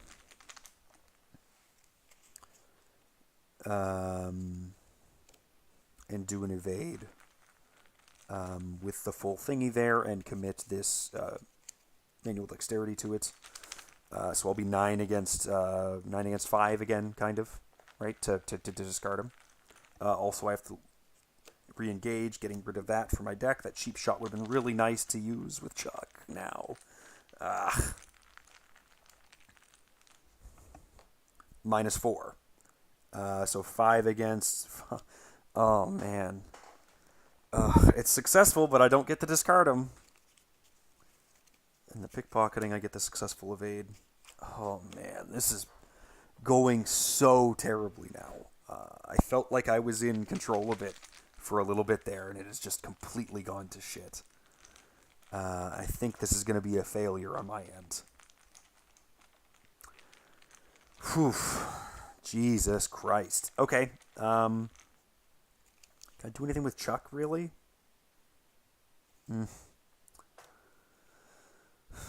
Okay, I guess we'll try this Big Ben ability. Choose a concealed mini card at Big Ben or a connecting location. I'll look at the one at Kymani's location to see if I can... So I'll be testing 5 against 2. So what was I at? I was at 9. Oh, hold on. No, I was at 9 against... Oh yeah, no, I do discard him. I do discard him, right? It's 5 plus 2 is 7, and then plus 2 more is 9 against 5, kind of. Really only against 3, but I had to succeed by 2. So yeah, I know I succeeded by enough to get rid of him. Okay, all right. That makes me feel a little bit better. And yeah, we'll try the Big Ben. I can't do an evade with any of these things? No, I can't do an evade with any of those things. We're going to get hit by this Apocalyptic Presage, and that's going to hurt. So we're not going to do the Big Ben thing right now. That sounds like a terrible idea. Actually, no, we will do the Big Ben thing, and we'll commit this manual dexterity to it to try and try and draw another card. So yeah, we'll be 7 against 2. If I get something that I can evade this Apocalyptic Presage with off the top of my deck from this manual dexterity, that would be very cool. A -1, I get to look at this. That is the Coterie Agent, so I know that that's there. And I get to draw the top card of my deck. It is Agent Fletcher, and I die with Kymani now. Fuck. Okay. That's life. That's what you get, I guess. And then over here on Charlie, we have to do another big evade, which is going to go poorly. We'll do the Sword Cane evade. I mean, it doesn't matter, right? Yeah, well, no, we can use the willpower. So 1, 2, 3, 4, 5, 6. 6 against 3. We'll spend 1 resource to try and get a buck back off of Gregory there.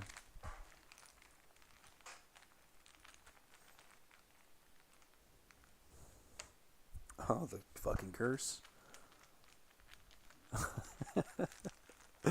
Oh, brutal. -3. Yeah. That's a failure. And so we're just dead in the water for the rest of the turn. So we could, like... excuse me. What could we even do? That's nuts. I'll spend a buck playing this Eldritch Initiation. And so we get an attack of opportunity, which is going to kill off our art student. But we do get to draw 3 cards. And then discard 1. We got Bonnie. I think maybe none of this really matters at this point, but we'll go ahead and we'll get rid of Madame Lebranche. As good as she would be, the familiar spirit helps us with the sword cane a little bit better, but I think it doesn't really matter. Yeah. Okay. And then we kind of have to forfeit the rest of the turn, right? Oh, no, I could investigate 1 against 1. That doesn't hurt to try, right? What's the worst that can happen if I fail 1 against 1? Nothing, right? I would take another attack of opportunity to do that.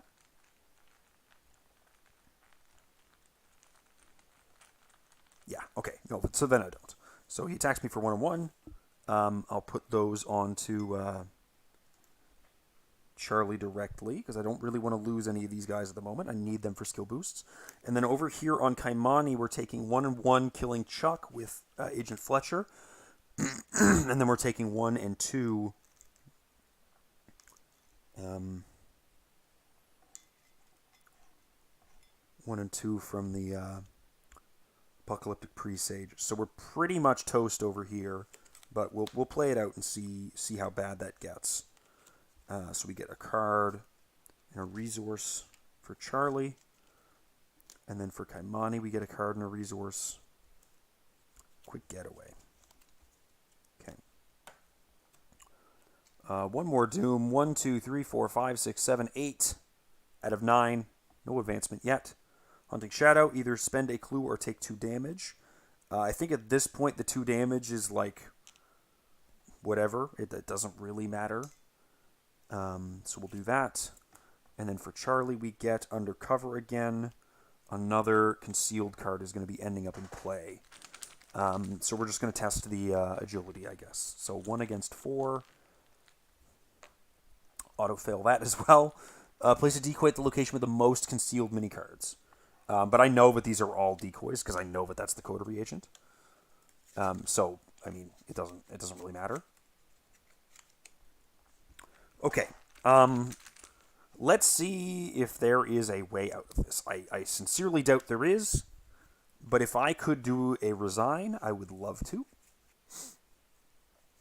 Because I'd rather not take trauma if this is how it's going. So,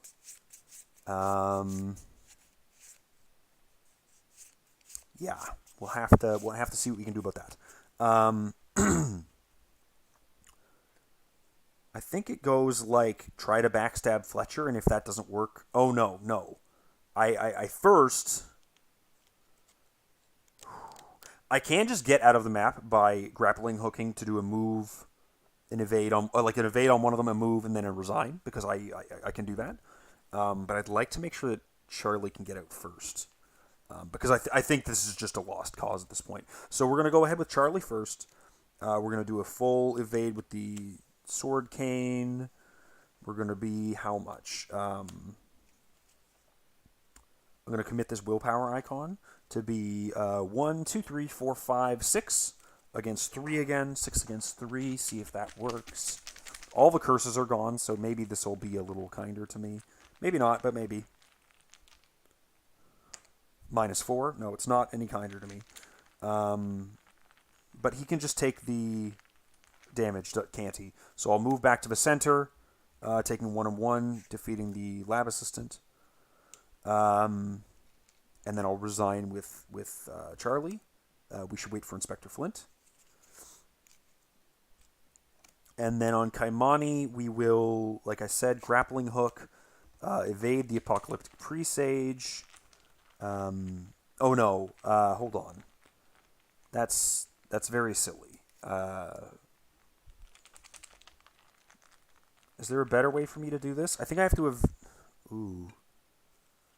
The problem is that I actually can't fail here. So yeah, no, I have to use the grappling hook. I have to move first, which engages this guy, which removes another card from my deck.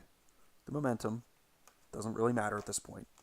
These probably all go back into my discard pile as I've resigned. Once I've done the move, then I do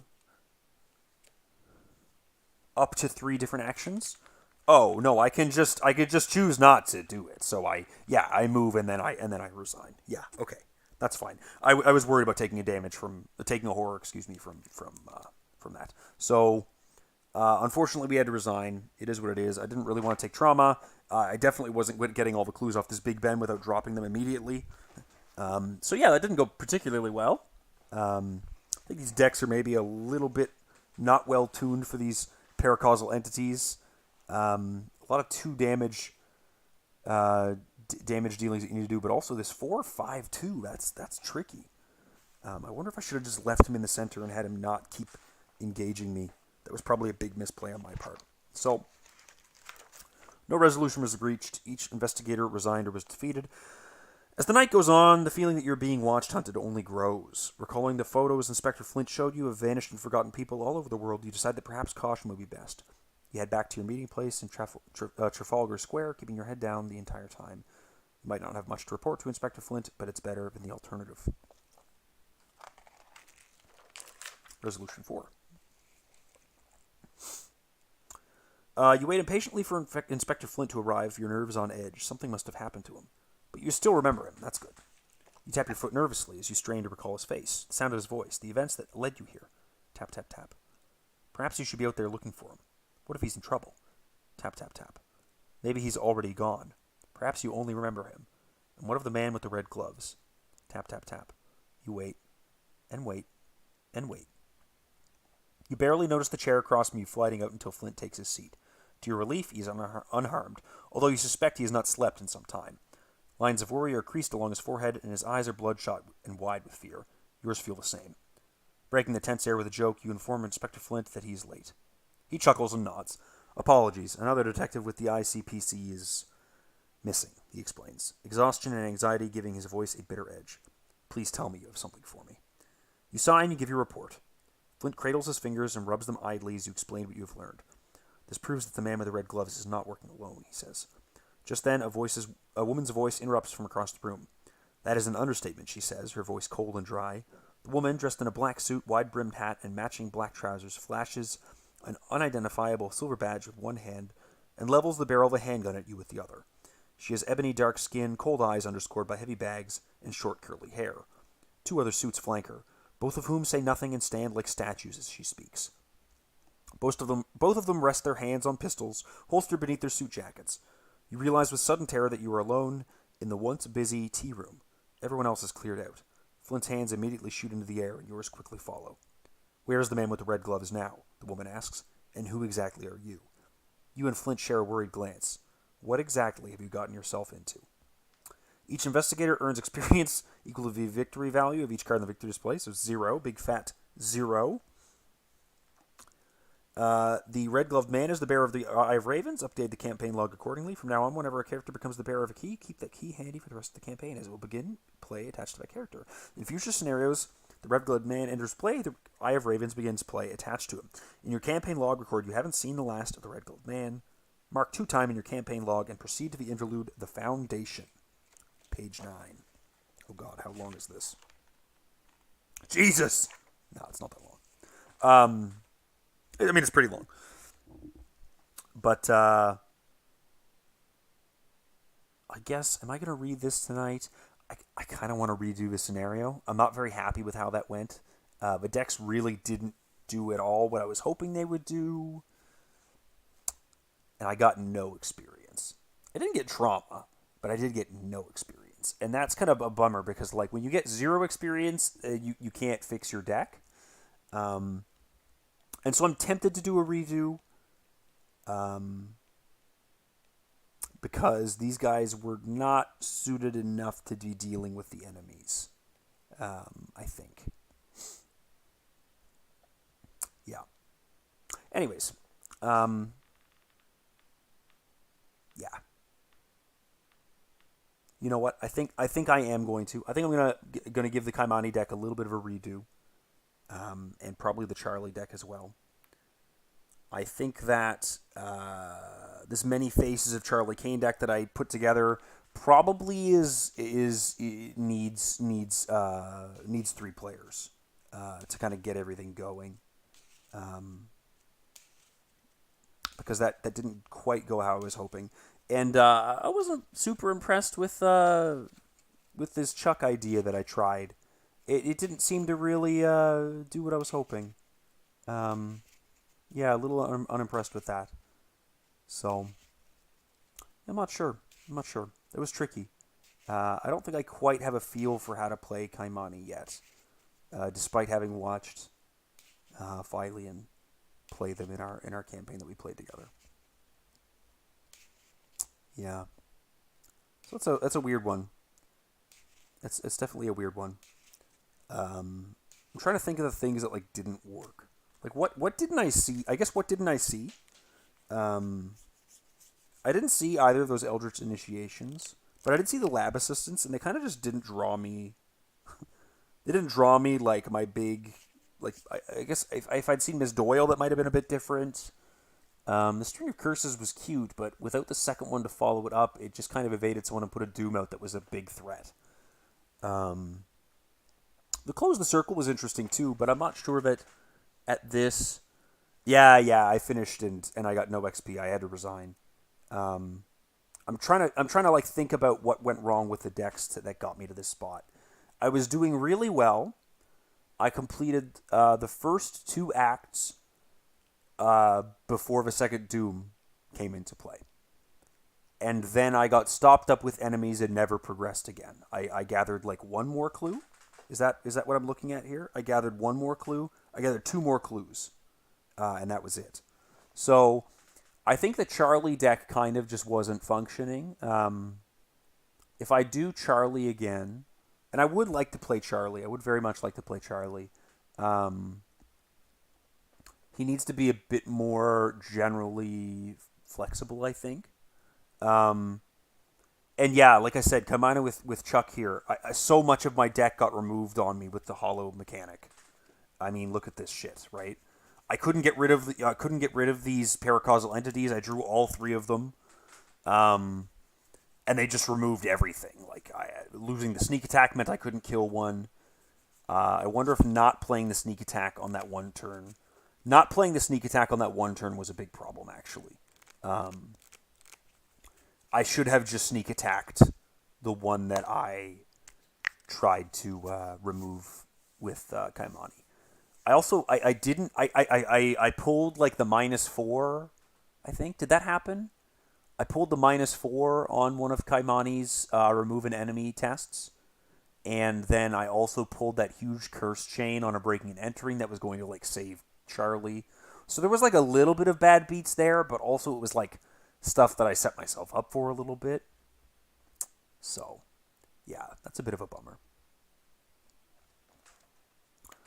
So yeah, I'm just kind of debating whether or not I want to finish whether I want to finish this one out and just say yeah, okay, 0 XP. Let's see if I can recover for the next one.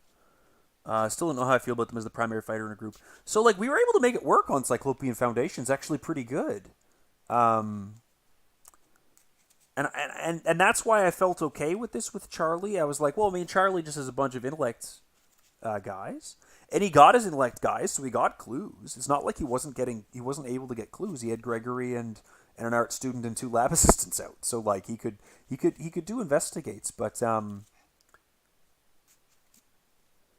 yeah, in campaigns like this, yeah, you keep engaging enemies and it's a problem. I mean, this one enemy in particular just absolutely fucked Kymani. Like they just lost so much from their deck, and it was all stuff that was going to be useful. So it is what it is. Um, I think I will try it again, but I think I will have Charlie. I think I'll have to redo the Charlie deck because I'm not really happy with where that ended up. Um, and I want to rethink the Chuck Fergus direction because the cheap shots were like no good. The breaking and enterings were fine. I could never afford to do a pilfer because I was always engaged with a bunch of enemies. I had to spend way too much time dealing with the enemies that I did have. I guess the thing I'm worried about is that if I run this one back again, if I don't get that Thieves Kit in my opening hand with Kymani, I don't know that I clear that first act, but it'll be interesting to see what I can pull off. Um,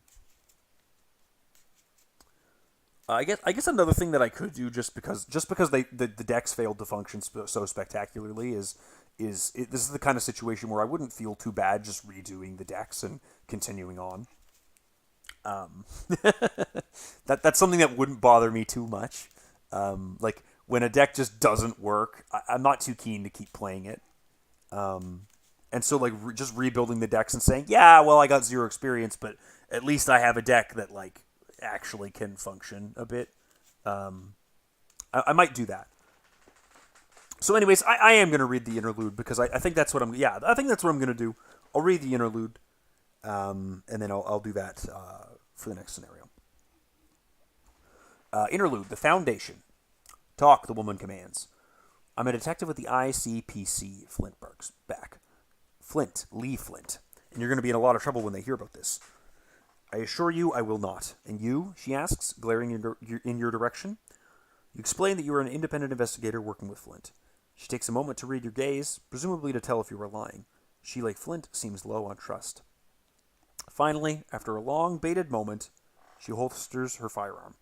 Flint's hands drop to his sides. You let out a breath you didn't know you were holding.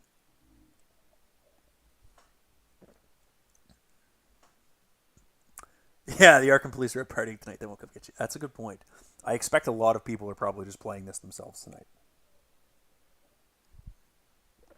But I think that's what I'm going to do. We've been after that red-gloved man for quite some time. This is the first time we've gotten this close. He seems to have a knack for slipping away.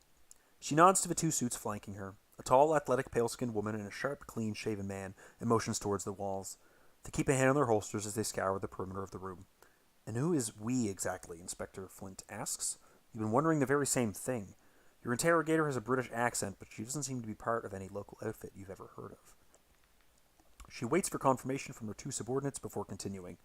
All clear, ma'am, the man states. She sighs and crosses her arms. All right, what I am about to tell you cannot leave this room under any circumstances. Am I clear? Flint shrugs. Under penalty of what exactly? Summary execution, she states without hesitation. Your throat closes tight. Even your partner flinches for a moment. Well, then I suppose we don't have much of a choice, do we? He glances at you. You nod. You might as well hear what she has to say. I'm Commissioner Taylor, and these are Agents Hudson and Antonova. We are with the Foundation, an international agency devoted to the discovery, research, and containment of objects with paradimensional capability. What kind of baloney? Flint practically laughs, but the woman who calls herself Taylor shows no sign of humor. After the Great War, many treaties and accords were signed. Paris, Versailles, but keeping the peace wasn't the only goal. There were oddities, you see. During the war, things that did not add up. The Foundation's purpose is to find these things that do not add up and ensure that they cannot be used for such purposes ever again. Well, this is a hell of a con you buttons have cooked up, Flint says, but the darker tone in his voice indicates he doesn't even believe himself. And you're inclined to agree. The fact that Commissioner Taylor even knows of the red-gloved man at all is proof that she has inside knowledge. You decide that it's more likely she's telling the truth than lying, and ask what she intends to do with you. She paces in uncomfortable silence before finally letting out a sigh. Well, I certainly can't have your investigation running parallel to my own, and you might have information that could be pertinent to our work, so I say we work together. Work together, or work for you? Flint asks pointedly, his eyes narrowing. She allows herself a smile. You are a clever man, I'll give you that. She nods to Agent Hudson, who produces several badges and hands them to you. You'll be your own cell of the Foundation, operating under our authority, but with independence. All you need to do is agree to report your findings to us. She locks eyes with Flint appraisingly. You'll be our point of contact. You ask Taylor what you get out of the arrangement, besides the lifted threat on your lives. We'll hand over the intel we have on the organization the red-gloved man works for, and provide travel papers that can get you anywhere in the world, no questions asked, at no expense. Flint eyes the badge like one might an explosive, turning it over and over in his hands. 2 minutes ago you were pointing a gun at me. Now you're offering me a job? Yes. Well, are you in? You pull Flint aside to speak with him in private. The discussion is short and hushed, full of conjecture and paranoid theories about this Foundation and their true motives. But in the end, you decide to accept her offer. If it will help you get to the bottom of whatever is going on, it is the only real choice. Very well then, Taylor explains. The red-gloved man is just one operative of his organization. Or rather, its leader, that we are unable to determine. They call themselves the Red Coterie, so named due to the red garments they wear. They are after artifacts scattered across the world which possess paradimensional capabilities. The very same kind of objects we seek to find and contain. We call them keys. You ask Commissioner Taylor what she means by the term paradimensional. Imagine a cake with many layers, she explains. Everything we see and feel exists on one layer, but there are many more layers above and below ours. Something that is paradimensional exists on one layer, but draws energy from other parallel layers. As a result, these keys operate outside the laws of our dimension. Cause and effect. If left unchecked, they can be used to inflict terrible harm on the world. Our job, your new job, is to get them out of the hands of the coterie and keep them secure in Foundation custody. If these keys are as powerful as the Foundation believes, you agree that they should be kept in safe hands. But you cannot help but wonder what this has to do with the disappearances you've been investigating, if anything. Flint locks eyes with you and gives you the slightest shake of his head. He has no intention of telling them. The investigators must decide. Tell Taylor about the disappearances, or do not tell Taylor about the disappearances. Ooh, that's a doozy. Well, we trusted Flint. This leap of faith. We'll tell Taylor about the disappearances. You decide to tell the Commissioner Taylor why you were looking into the Red Glove Man to begin with. Flint lets out an audible sigh. She mulls it over for a few minutes, then shakes her head. That is something to look into, but your primary objective is to acquire the keys the coterie is searching for at all costs. Am I understood? Taylor further explains that she will forward any relevant information to Flint's office with some sensitive details omitted, of course. She will also provide the ICPC with the requisite papers regarding Flint's new position. Oh, and Agent Flint, she says on her way out, addressing him by his new title, your cell may have the independence to act on their own accord, but do not forget that you report to me directly. I expect you to do so without reservation should you discover anything of import. He nods, only the slightest hint of resistance giving him away. Remove an Elder Thing token from the Chaos Bag. Add a tablet token if there are already 4. Each investigator earns 1 experience instead. Okay. In your campaign log, record the cell told the truth to Taylor. Skip to Foundation 4. Let's get that tablet. Toss it in.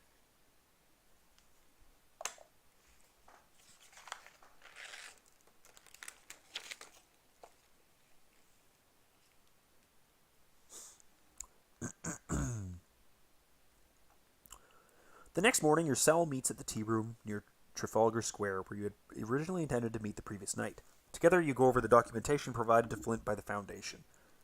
It's all a bit difficult to believe, if I'm being honest, Flint says, but everything checks out. The travel papers, the job transfer, all of it. Not even my boss questioned it for a moment. I guess we're secret agents now, eh? You agree. Unbelievable as it might seem, it's no less strange than the matters you'd already been looking into. Right, well, I think the best thing to do is to split up. Shanghai's where I grew up. I have connections there I can leverage, so I'll head there first. Where you want to investigate next is up to you. Meet with me later, and we can figure out where to go from there. The Foundation has several leads concerning the whereabouts of the Red Coterie. One is likely in Inspector Flint's home city of Shanghai, where there are many rumors about the existence of a secret cabal led by a mysterious woman with a red parasol. There's so much here. There's so many different places. Shanghai, Alexandria, Buenos Aires, Nairobi, Anchorage, Istanbul, Kathmandu, Marrakesh, and Havana. Read the rules for embarking and travel in the Foundation dossiers in the next column. Then when you're ready to proceed, embark from London to a new location. Whenever you embark, you may travel wherever you wish using the map included in the Scarlet Keys campaign expansion. Each space on the map is connected to one or more other spaces by paths. When you're ready to embark, travel along the paths to reach whichever destination you wish as a group. For each path you use to reach your destination, you must mark 1 time in your campaign log. At each space on the map, there is a number and a letter combination that will guide you to the particular page in this campaign guide. You do not have to stop at every space you travel through. However, if you wish to stop traveling and see what that space is, turn the page of the campaign guide that matches the indicated number and follow the story text there. Or use the table of contents on page 2 to help you find the appropriate page. This might lead you to an interlude or to a scenario. There's no perfect path to follow, so follow your gut. Just be wary of how much time you spend. Some locations are marked by a red border and the lack of a letter. You can only travel to such a location once you're permitted to do so by a campaign log entry. Some locations marked by a green border represent sites of possible side stories. If you wish to incorporate side stories into the campaign, simply travel to the appropriate location on the map and spend additional time equal to the normal experience cost for playing that side story instead of spending the experience cost. If If you're not stopping at one of these locations to embark on side story, you may skip it and continue traveling along the path. If so, count it as one continuous path, not as two separate paths. Once you've stopped at a location, you cannot stop there again for the remainder of the campaign unless instructed otherwise. Throughout the campaign guide, there's a number of Foundation dossier sidebars, an example of which is presented below. Investigators are allowed to peek at the Foundation dossier sidebar for any space on the map at any time. Use these sidebars to help guide your actions and plan your route. While reading a dossier, investigators are not allowed to peek at any other text on that page until they travel to that location. Okay, you're allowed to read these, but you're not allowed to do all this, unless you're at that location. So, I've got a lot of reading to do.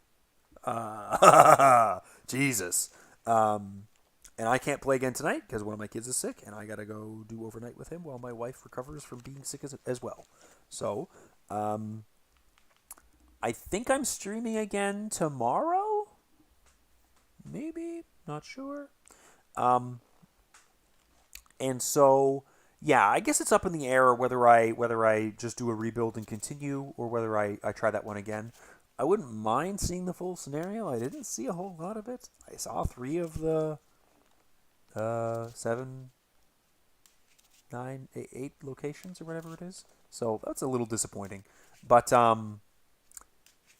yeah, I guess we'll find out next time. If you're back to it, all right. Thanks, Phylene, for dropping by. I appreciate it.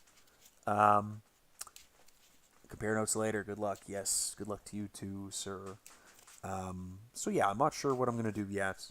I'll have a think about it. Try around some other decks. I do want to play these 2 investigators. But I'm a little worried that having 2 like kind of advanced investigators might be tricky for a face check. But I mean, it is what it is, right? At the same time. I didn't take a trauma.